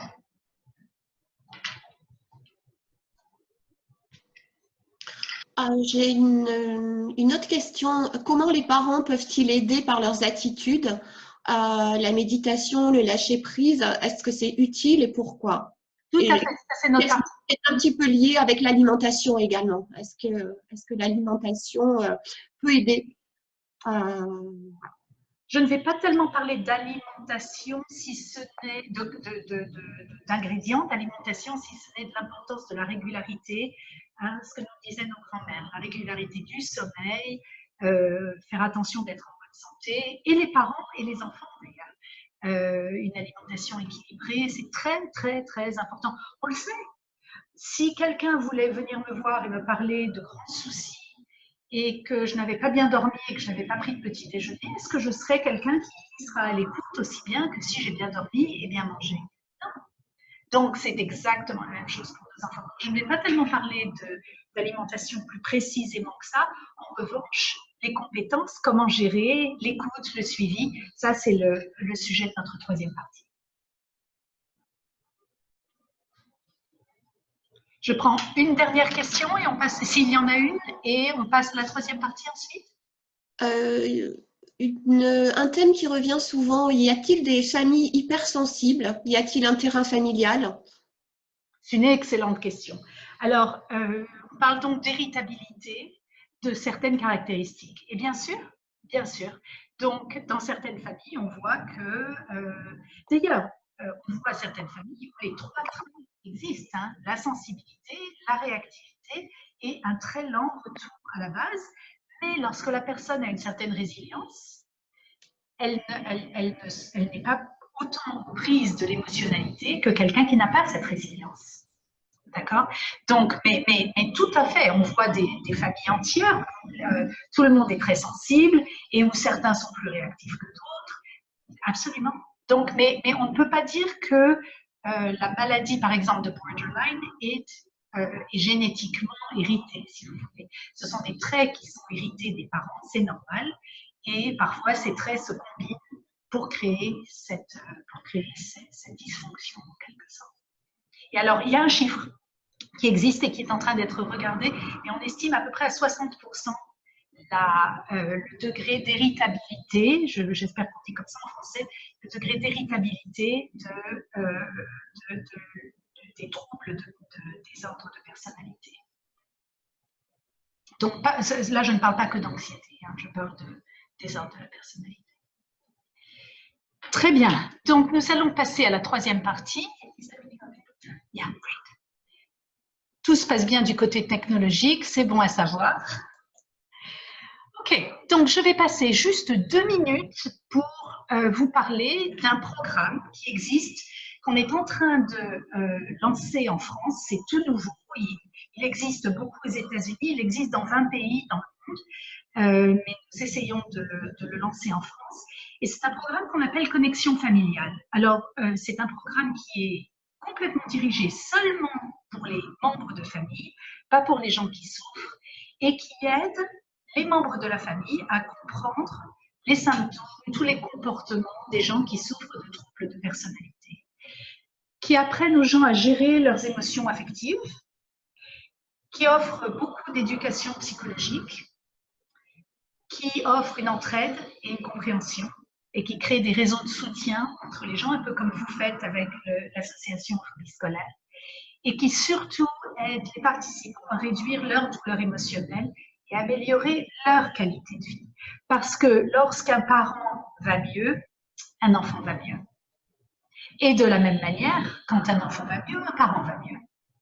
Donc l'idée, c'est de travailler du côté parent aussi bien que du côté enfant. Et connexion familiale, et donc un cours. Hein, c'est une formation, si vous voulez, qui dure 12 semaines et qui est gratuite. Qui a été créé par 2 psychologues américains il y a une quinzaine d'années. Ces 2 psychologues s'appellent le Dr Hoffman et le Dr Frizzetti. Et les gens qui facilitent ce programme sont eux-mêmes des membres de famille volontaires qui ont suivi le programme et ensuite qui ont été formés à faciliter ce programme. Et alors les classes se font soit en personne, localement, soit par téléphone aux États-Unis. On fait beaucoup de ces classes par téléphone. Donc ce sont des groupes de 12 personnes et on enseigne la classe entre 10 et 15 personnes et on enseigne la classe sur 12 semaines. Donc, les 3 choses que ce cours offre sont résumées ici. Il y a un petit problème de tiret sur la troisième. Et le cours offre donc les faits et la recherche qui sont pertinents sur les troubles borderline ou les troubles d'hyperémotivité. Offre beaucoup de compétences parentales et familiales, ainsi que des exercices à faire pour s'habituer à ces nouvelles compétences. Et enfin, un soutien de groupe. Alors, je vais vous encourager à écrire l'adresse email que vous voyez en bas de votre écran, qui est alix.teillard, alix.teillard,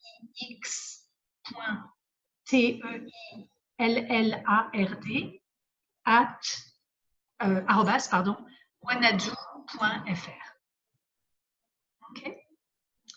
Et évidemment, vous pouvez nous contacter et nous vous donnerons cette adresse. Et Alix s'est porté très gentiment volontaire pour faire un recensement des gens qui aimeraient bien participer à cette classe et à essayer d'organiser ça dès que possible.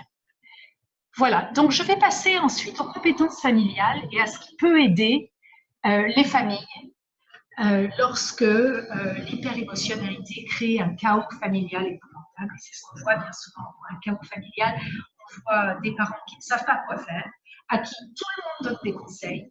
Tous les conseils s'opposent les uns aux autres, laisse-lui le temps, mais oblige-le à aller à l'école, etc., etc. Et donc, c'est vraiment très, très difficile à gérer. Et donc, voilà les droits des membres de famille.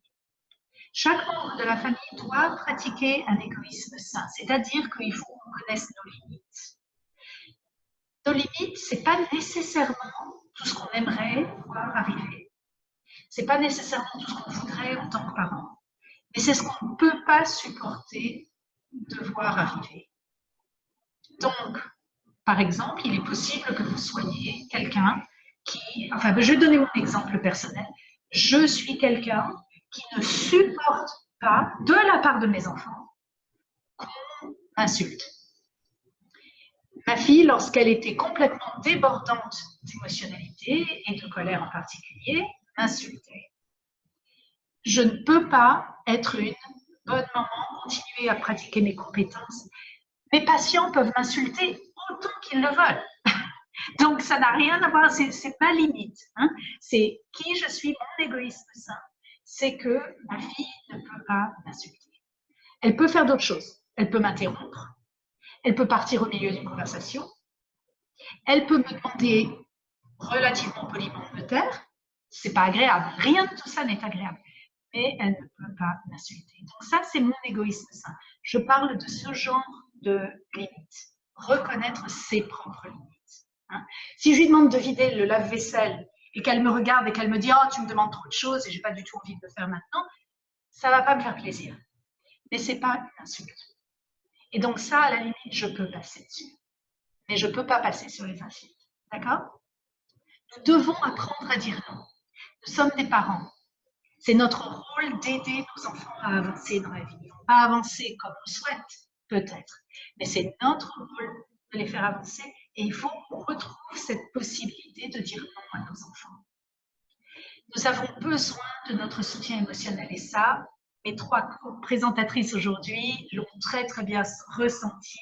Et c'est grâce à elles que vous avez votre soutien émotionnel de l'association Phobie Scolaire. C'est hyper important de pouvoir parler à quelqu'un en disant « Oh là là » et d'avoir quelqu'un qui comprend. Nous devons aussi accepter, et ça c'est dur pour des parents, que nous n'allons pas pouvoir résoudre les problèmes de nos enfants. Ce n'est pas à nous de les résoudre. Malheureusement, ils sont nés comme ils sont nés, avec leurs qualités et leurs défauts, et c'est leur vie. Et on ne va pas pouvoir résoudre leurs problèmes. Ce qu'on peut faire, c'est marcher avec eux et être là pour les soutenir. Et je reviens à notre égoïsme sain. On va les soutenir beaucoup mieux si on est stable que si on est complètement épuisé par l'attitude de nos enfants. Et ça nous amène au numéro 5. Nous devons accepter que nous nous mettrons parfois en colère. Et c'est OK. C'est normal quand on se met en colère. Ce qu'il faut, c'est pas lâcher. Avec tous les problèmes d'hyperémotionnalité, se mettre en colère, c'est pas grave. Lâcher, c'est beaucoup plus problématique. Donc, il y a 3 grandes compétences et je vais parler principalement d'une des 3, mais je vais aller assez vite sur les 2 autres pour que vous sachiez un petit peu ce qu'il y a dans le programme de connexion familiale.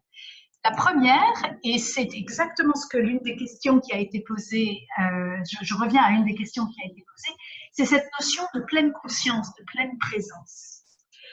La pleine conscience, c'est prêter attention au moment présent sans aucun jugement.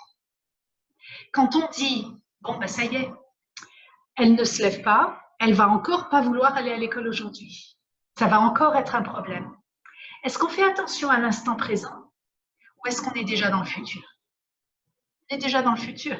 Elle ne va pas se lever, elle ne va pas aller à l'école, ça va être encore une journée fichue. Et on peut continuer à aller dans le futur. Et en tant que parent, on fait ça très, très bien.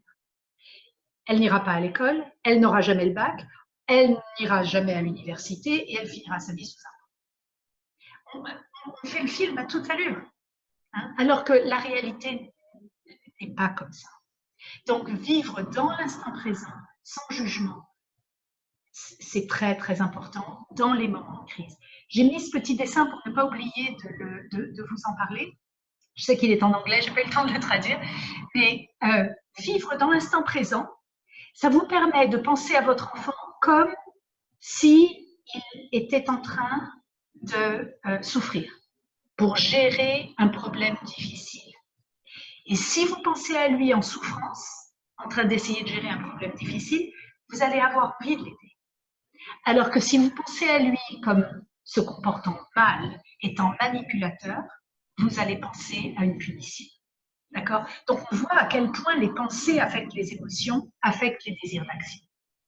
D'accord? Donc, il faut se mettre dans une situation sans jugement, de manière à être à un endroit où on peut voir la souffrance et essayer de soutenir et de gérer et d'aider à avancer tout doucement, plutôt que dans une position où on se sent manipulé, où on a des craintes.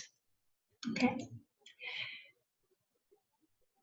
Donc, en fait, ça, je viens de le dire. Donc, c'est une diapo qui parle un tout petit peu plus de la pleine conscience relationnelle, se mettre à la place de l'autre personne et rester équilibré soi-même. Et se souvenir qu'à chaque moment, notre action va avoir une conséquence sur la réaction de l'autre personne. Donc, même si on ne dit rien, on réussira mieux que si on se plaint, que si on critique. D'accord? Rester dans la curiosité plutôt que rester dans le jugement. Hypothèse de base pour être efficace dans les familles. Je vais évidemment très vite. Tout ça, c'est une semaine par diapo quand on fait le programme de connexion familiale. Mais il s'agit d'interpréter les choses de la manière la plus anodine possible. Donc, l'école commence à 8 h. Votre fille est encore au lit, il est 7 h 30. La manière anodine d'interpréter cet état de fait, c'est elle est fatiguée, elle a du mal dormir, il est 7 h 30 et elle n'est pas levée. La manière pas anodine du tout, c'est ah ben voilà, elle n'a pas envie d'aller à l'école, elle reste au lit, elle est en train de gérer tout ça pour me manipuler, pour que j'ai pas le temps de l'amener à l'école puisqu'il faut que j'aille au travail. En fait, elle est en train de démolir ma journée. Ça, c'est pas anodin du tout, du tout, du tout. Et même si c'est vrai, ça vous fait mal. Il vaut beaucoup mieux rester dans la région anodine que dans la région qui n'est pas anodine.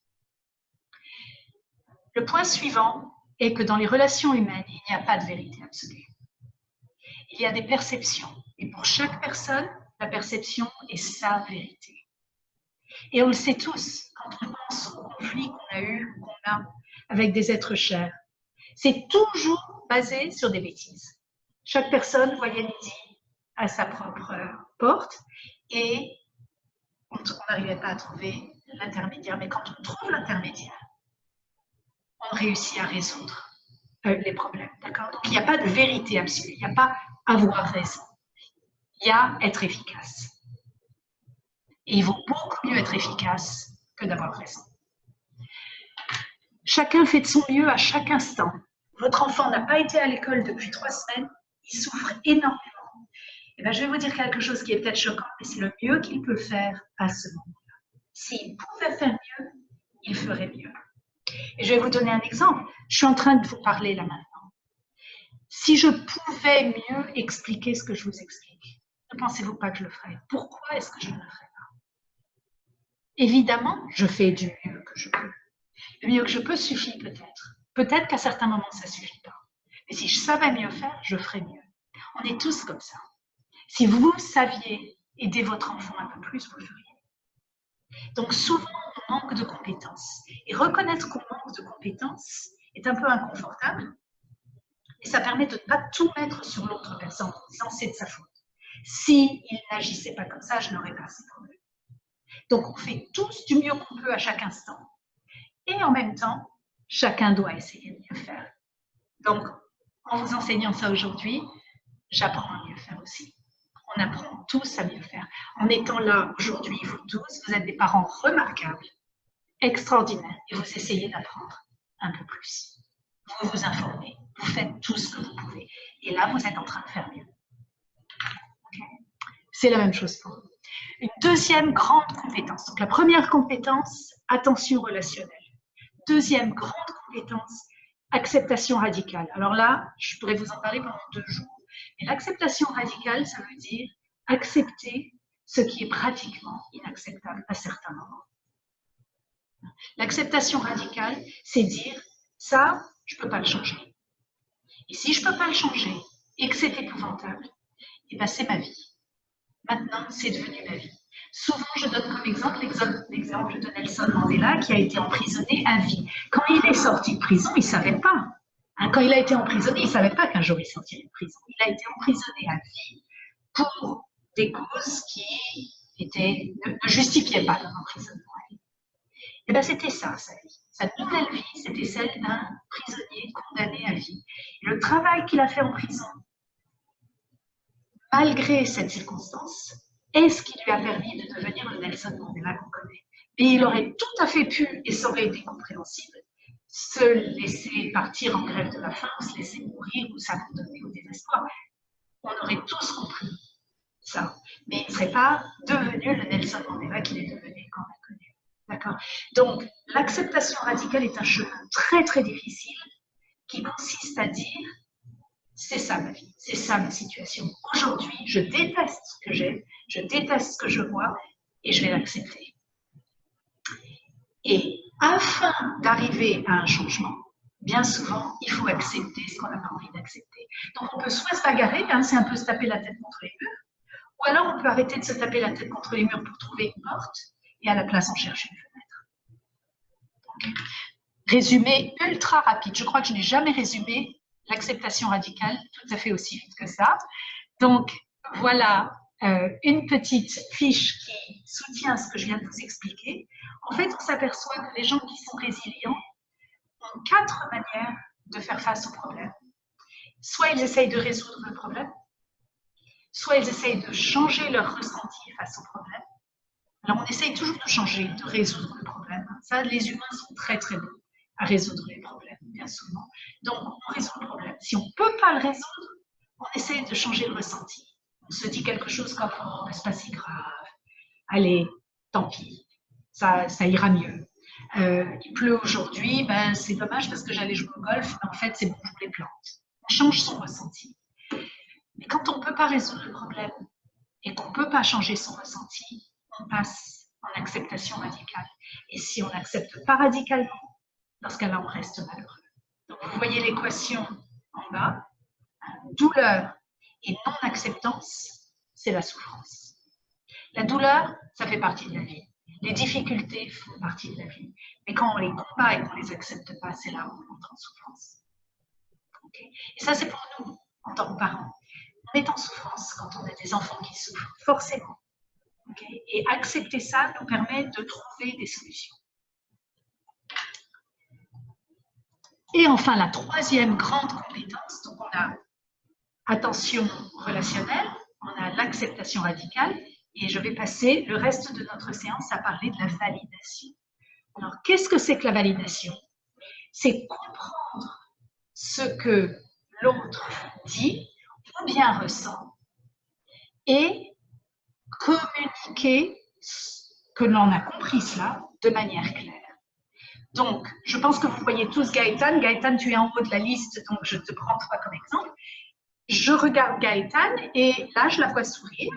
Et juste avant de la voir sourire, je la voyais écrire. Je la voyais regarder l'écran. Et donc, j'avais dans la tête que Gaëtan était intéressé par ce que je disais et que c'était important à ce moment-là pour elle. Donc, valider Gaëtan, c'est ça. C'est dire Gaëtan, j'ai l'impression que je te vois me regarder. Je te vois écrire et donc, en te regardant, je me dis que tu es intéressé par ce que je dis et que ce que je dis correspond à ce que tu avais peut-être en attente, au moins pour partie. Voilà. Donc, vous voyez que je n'ai pas du tout dit « Oh, bravo Gaëtan, c'est bien, tu m'écoutes bien ». Je n'ai pas du tout dit ça. J'ai pas du tout, donc je n'ai pas félicité, je n'ai pas complimenté, je n'ai même pas dit si j'étais d'accord ou pas. Tout ce que j'ai dit, c'est j'ai regardé et j'ai exprimé ce que je vois que Gaëtane peut peut-être ressentir. En l'occurrence, elle n'avait rien dit, mais ce qu'elle pouvait ressentir. D'accord? Donc la validation, c'est communiquer ce qu'on ressent, légitimer les faits. Hein? Donc, vous avez un enfant qui est au lit, qui n'arrive pas à se lever, qui vous laisse lever, qui n'y arrive pas, et qui, il est 10 heures et il n'arrive pas à aller à l'école. Légitimer les faits, ça ne veut pas dire bravo mon chéri, tu es encore au lit, c'est dire je vois que c'est vraiment dur pour toi de te lever ce matin. Vraiment, tu as du mal. Tu dois souffrir. Ou bien même, et je sais que ce n'est pas très facile, la réponse de l'autre. Donc, votre enfant vous dit quelque chose qui ne dépasse pas vos limites. Et je suis désolée, il y a un petit bruit qui vient du fond et Marc va m'aider avec le bruit. Donc, votre enfant vous dit quelque chose qui ne dépasse pas vos limites. Laisse-moi tranquille, tu m'énerves, tu me demandes toujours d'aller à l'école, je n'ai pas du tout envie d'aller à l'école. On peut légitimer cela. On peut dire, je vois qu'aujourd'hui c'est difficile pour toi.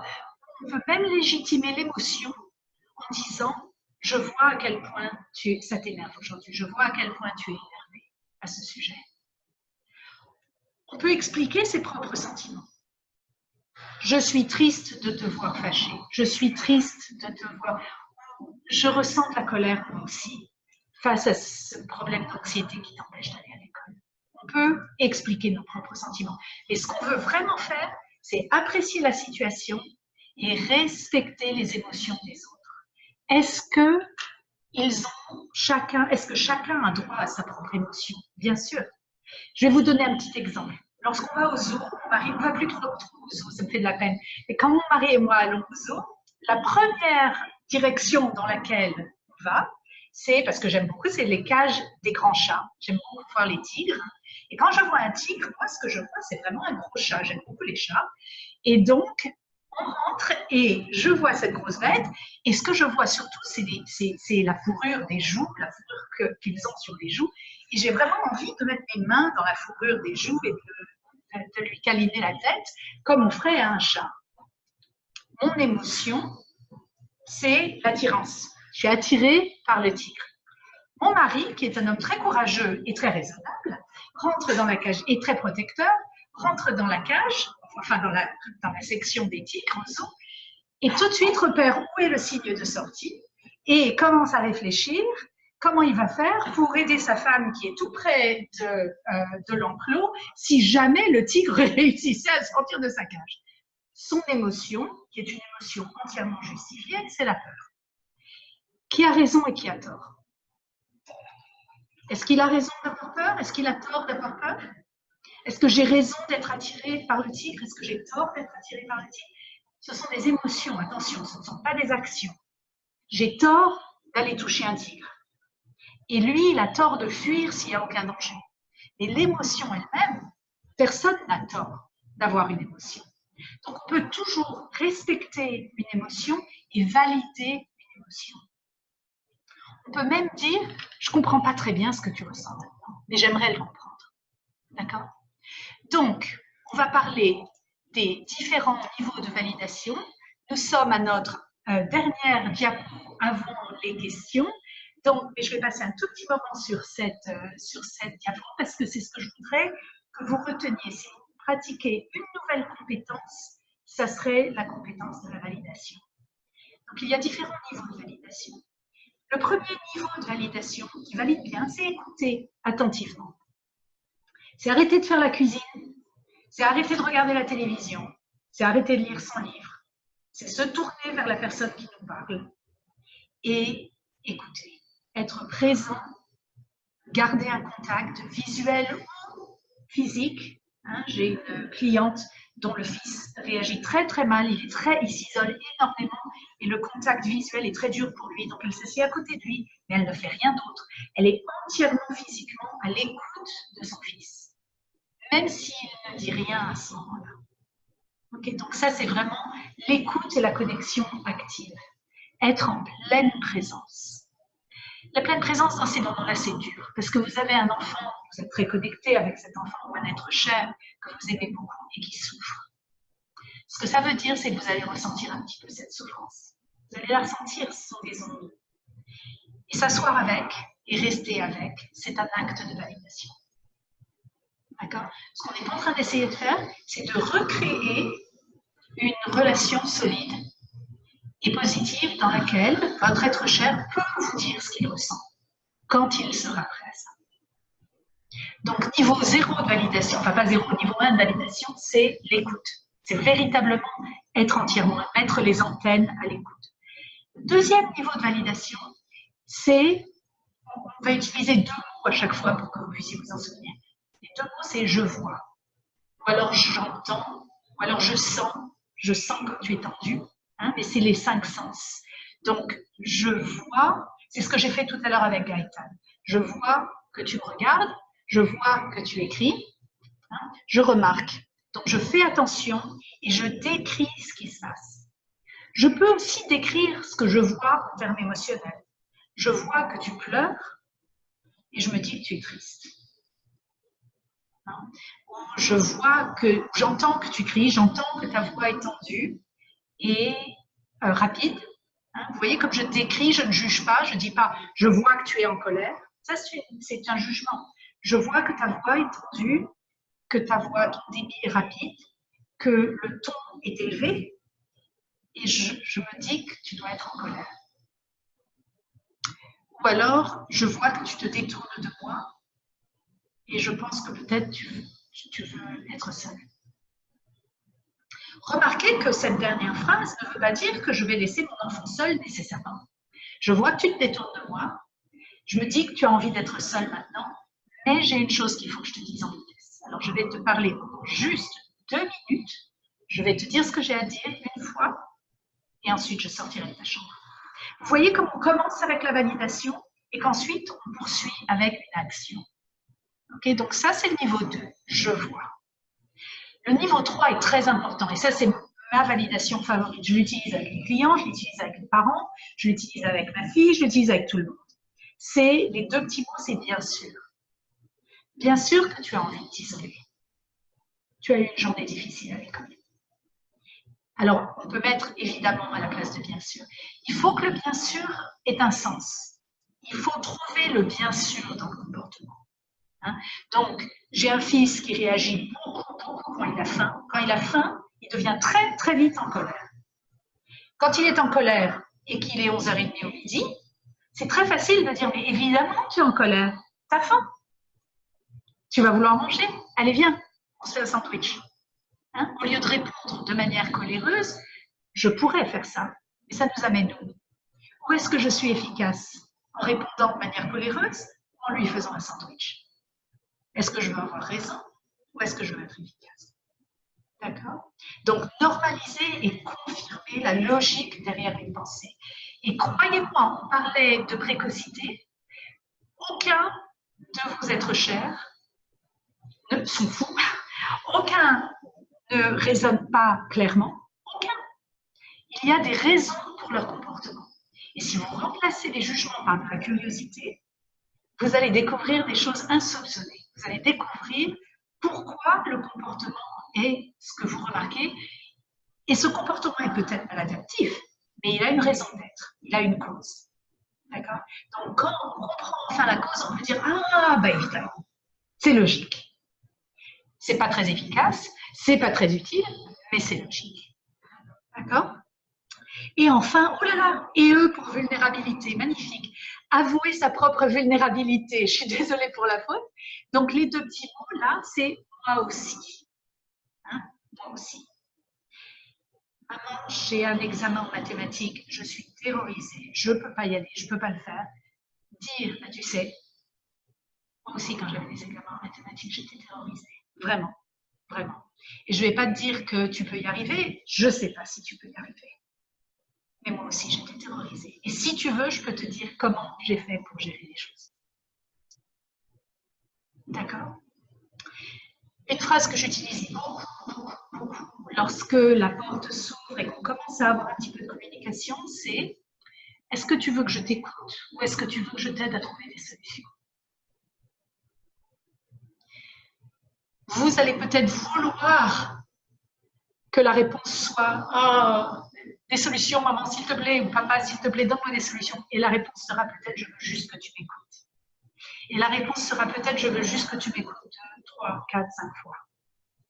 Mais si vous écoutez bien et si vous validez bien, vous verrez que vous arriverez aux solutions. Et votre solution n'est pas nécessairement la bonne. Mais votre solution pourra engendrer d'autres idées de solutions chez votre être cher. Et c'est comme ça que tout doucement, vous voyez, c'est un peu comme un tiroir qui est ouvert et coincé. C'est pas en tapant qu'on va le refermer, mais en le bougeant tout doucement, en validant un peu par-ci, en validant un peu par-là, en écoutant un peu. En ne jugeant pas, tout doucement, on peut essayer de gérer l'anxiété et la ramener dans un sens plus efficace et moins maladaptif. D'accord? Voilà, donc nous avons bien 15 minutes de questions. Et j'imagine, j'ai vu des mains se lever pendant cette troisième partie. Donc j'imagine que nous avons des questions qui nous attendent.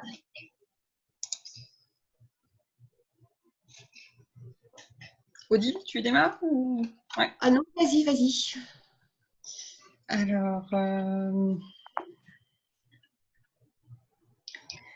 Alors, les dernières questions, ouais, c'était plutôt... Alors, le mot manipulation revient souvent dans les conversations familiales, dans les écoles, et l'acceptation radicale est difficile dans les écoles, même chez certains psychiatres ou psychologues.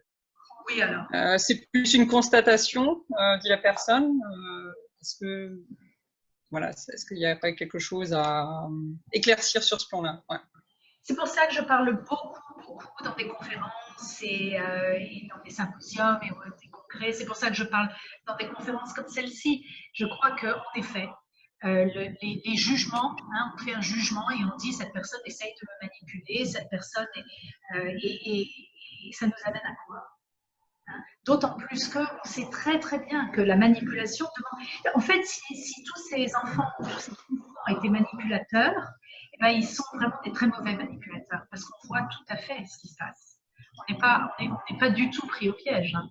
Un enfant qui essaye très fort d'éviter d'aller à l'école, qui supplie, qui dit je suis malade, la réalité est là, on le voit très bien. Donc, au lieu de dire, oh là là, il est encore en train d'essayer, ou elle est encore en train d'essayer de tout enverlificoter, regardez les choses pour la réalité qu'elles représentent et l'accepter et partir de ce point pour avancer un tout petit peu est tellement plus efficace. Mais c'est vrai, c'est une constatation. J'ai beaucoup de jugements vis-à-vis de beaucoup de mes collègues aussi. C'est très central à la thérapie de comportement dialectique, ça, le non-jugement.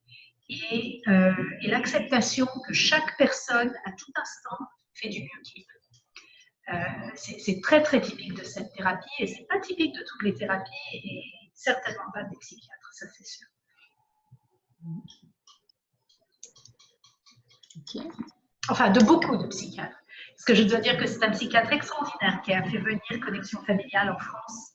Tout au début, il y a 1 an et demi de ça, maintenant le professeur Speranza, qui travaille à Versailles, qui est vraiment quelqu'un de remarquable.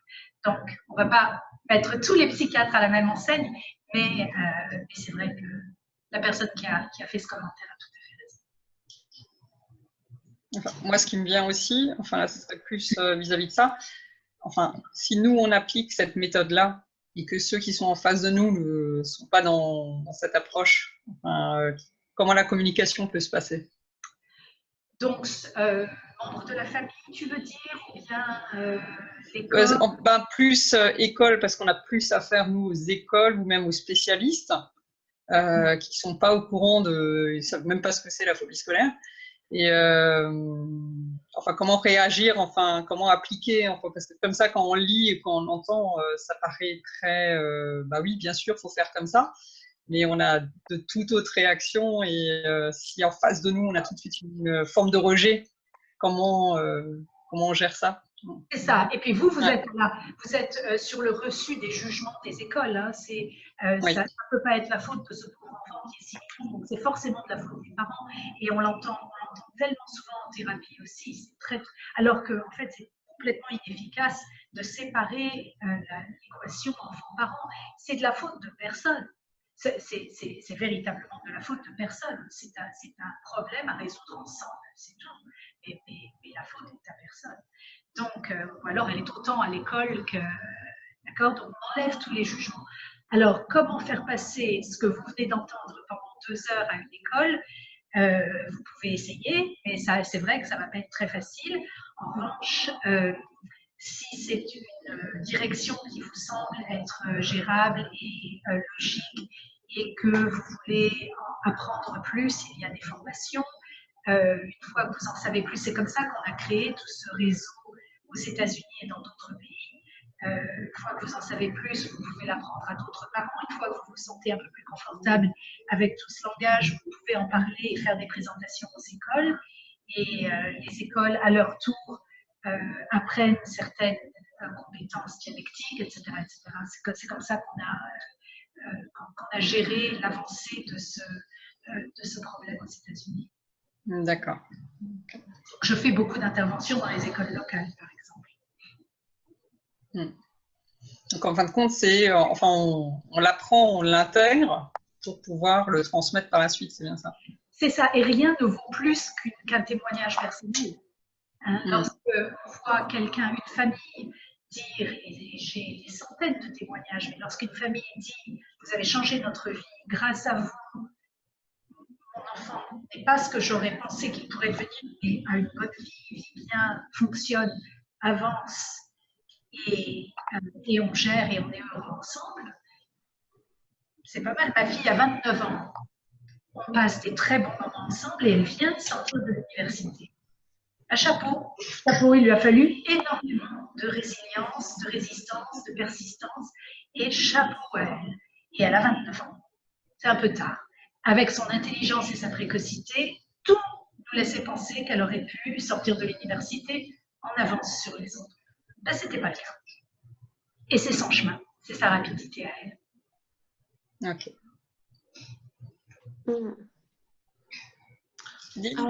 Oui, une question.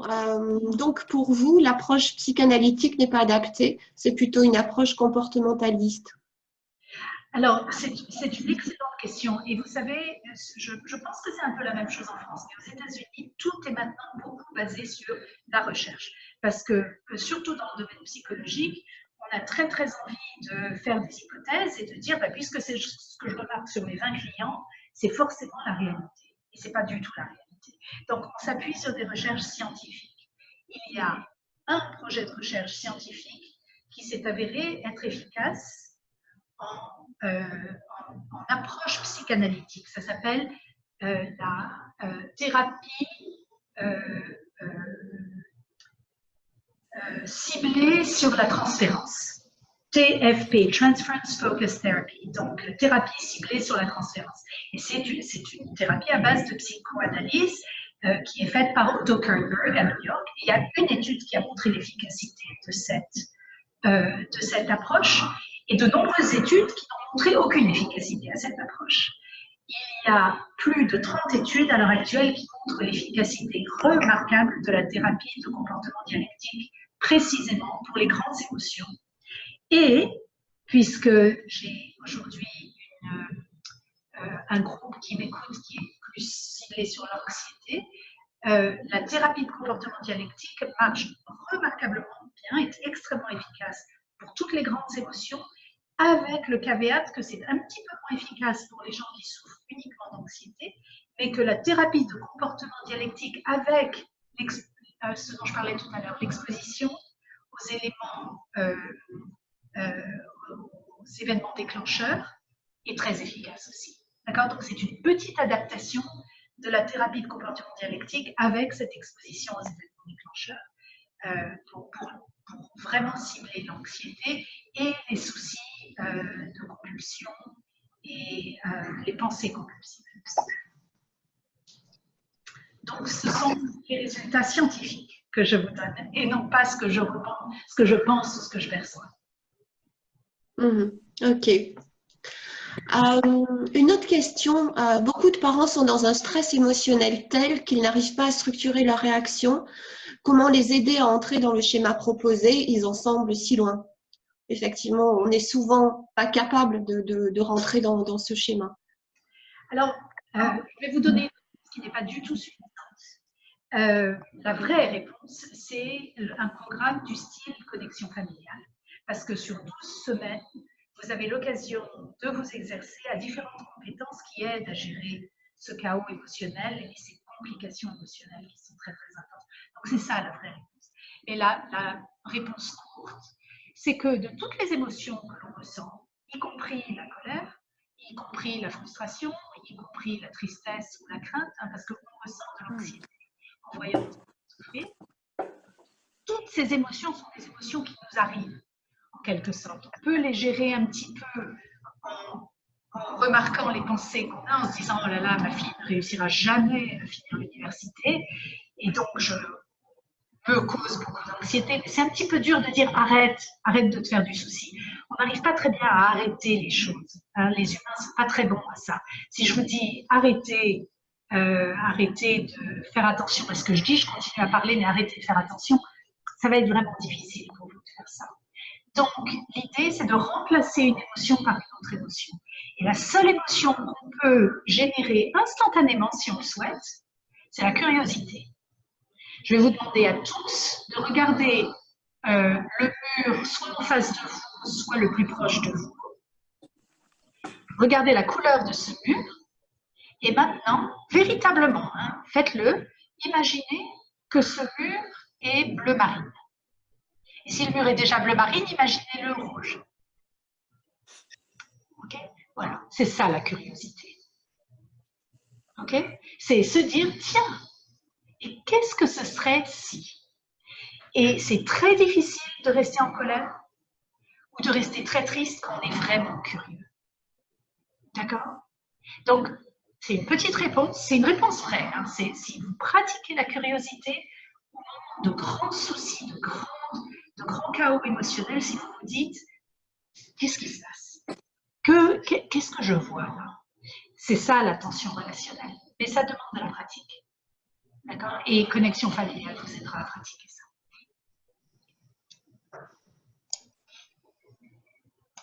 Donc, on peut prendre encore une question. Oui. Selon. Alors là, j'en ai une, c'est souvent que faire quand un jeune qui semble vouloir rester en souffrance, qui est hypersensible et refuse toute forme d'aide, prétextant que c'est en elle et que rien ne pourra la changer. Oui, il y a beaucoup de déprime profonde. C'est une grande déprime. La dépression, c'est un peu ça, c'est une grande tristesse et un manque d'espoir. Hein? Je suis triste et rien ne changera jamais. Je suis épouvantablement triste et rien ne changera jamais. Et donc, il y a cette espèce d'abandon de tout espoir. Et souvent, et c'est là où, et surtout, je ne veux absolument pas que qui que ce soit qui nous écoute se sente coupable. On n'est pas coupable, ce n'est pas notre faute, ce n'est pas la faute des parents. C'est vraiment, on fait tout ce qu'on peut. Parfois, en parlant à nos enfants, en leur disant « mais tu peux mieux faire », en fait, ce qu'on active, c'est un petit sentiment de honte. Chez 95% des enfants, ce qu'on active, c'est un petit sentiment de compétition. Tu peux mieux faire. C'est un sentiment de fierté. Je crois en toi. Tu peux mieux faire. Et chez certains enfants, c'est un sentiment de honte. Tu peux mieux faire. Tu ne fais pas assez bien. D'accord? Et lorsqu'on inflige ces petites blessures, en tant que parent, et on le fait encore une fois, on ne le fait pas du tout exprès. Et des fois, on perd notre calme. Et c'est comme ça. Mais quand on inflige ces petites blessures, plutôt que d'être blessé à répétition, un enfant va mettre la porte, va fermer la porte, va mettre un mur et va dire non, laisse-moi. Donc il faut recommencer à tout petit pas. C'est vraiment étape par étape. C'est réfléchir avant d'envoyer un petit texto. Envoyer un petit texto qui est juste un petit cœur. Envoyer un texto qui dit je crois en toi. Je sais que tu souffres.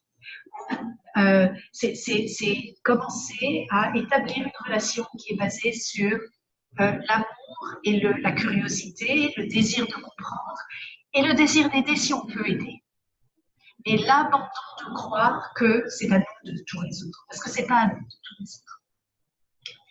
Je vais vous donner l'exemple, c'est une question importante, alors je vais utiliser nos quelques dernières minutes avec ça, mais je vais vous donner l'exemple. Imaginez que vous ayez un enfant, et peut-être certains d'entre vous, un enfant diabétique, et vous ne le savez pas. Vous faites tous les petits plats du monde, ce pauvre enfant est en train de perdre du poids, il ne va pas bien, il souffre énormément. Vous faites la meilleure nourriture du monde, Mais comme vous ne savez pas qu'il est diabétique, c'est la mauvaise nourriture. Vous vous donnez du mal. Vous n'êtes pas des mauvais parents. Mais ce n'est pas la nourriture dont a besoin cet enfant. Il faut changer la nourriture. D'accord? L'interaction que vous avez, elle vient du fond de votre cœur. Et vous le faites pour toutes les bonnes raisons. Et parfois, ce n'est pas exactement la bonne interaction. Et il faut apprendre les meilleures interactions. D'accord? Voilà, il nous reste 3 minutes pour dire au revoir. J'espère que ça aura été utile à un grand nombre d'entre vous. Par Gaëtan, Odile, Christelle, vous pouvez tout à fait nous contacter. Vous avez l'email de Alix. J'espère que Connexion Familiale se développera énormément en France. C'est un rêve un petit peu pour moi de réussir à faire ça outre-Atlantique. Je vais laisser les mots de la fin à mes coéquipières. Mais merci à tous de votre attention et de votre intérêt. Peut-être une toute petite dernière question, si c'est possible, Marie-Paul, mais alors vraiment très courte. Et ça revient beaucoup dans ce que les gens demandent. Là, l'approche, enfin, il y a beaucoup d'approches similaires par rapport, enfin, quand on entend ce que tu amènes, ça peut ressembler à beaucoup de choses comme la CNV ou l'approche systémique ou autre. Qu'est-ce qui différencie les connexions familiales de ces techniques-là? Connexion familiale, c'est véritablement uniquement pour les membres de famille. Hein, c'est un groupe de soutien, c'est un groupe de psychoéducation. Et les compétences qui sont apprises dans le groupe de connexion familiale sont des compétences basées sur la thérapie dialectique de comportement. Donc, on apprend la dialectique et on apprend des comportements plus efficaces vis-à-vis de... et puis, c'est gratuit, hein, alors ça aide.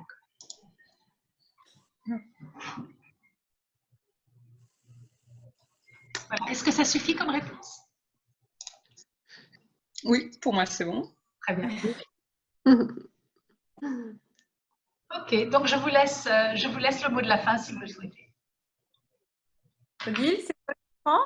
Non, je ne suis pas prête du tout, mais le mot de la fin, Marie-Paul, on reçoit également énormément de messages de remerciements des participants. Donc, merci pour cette clarté sur le sujet. Il y a évidemment des tas de questions auxquelles on n'a pas pu répondre.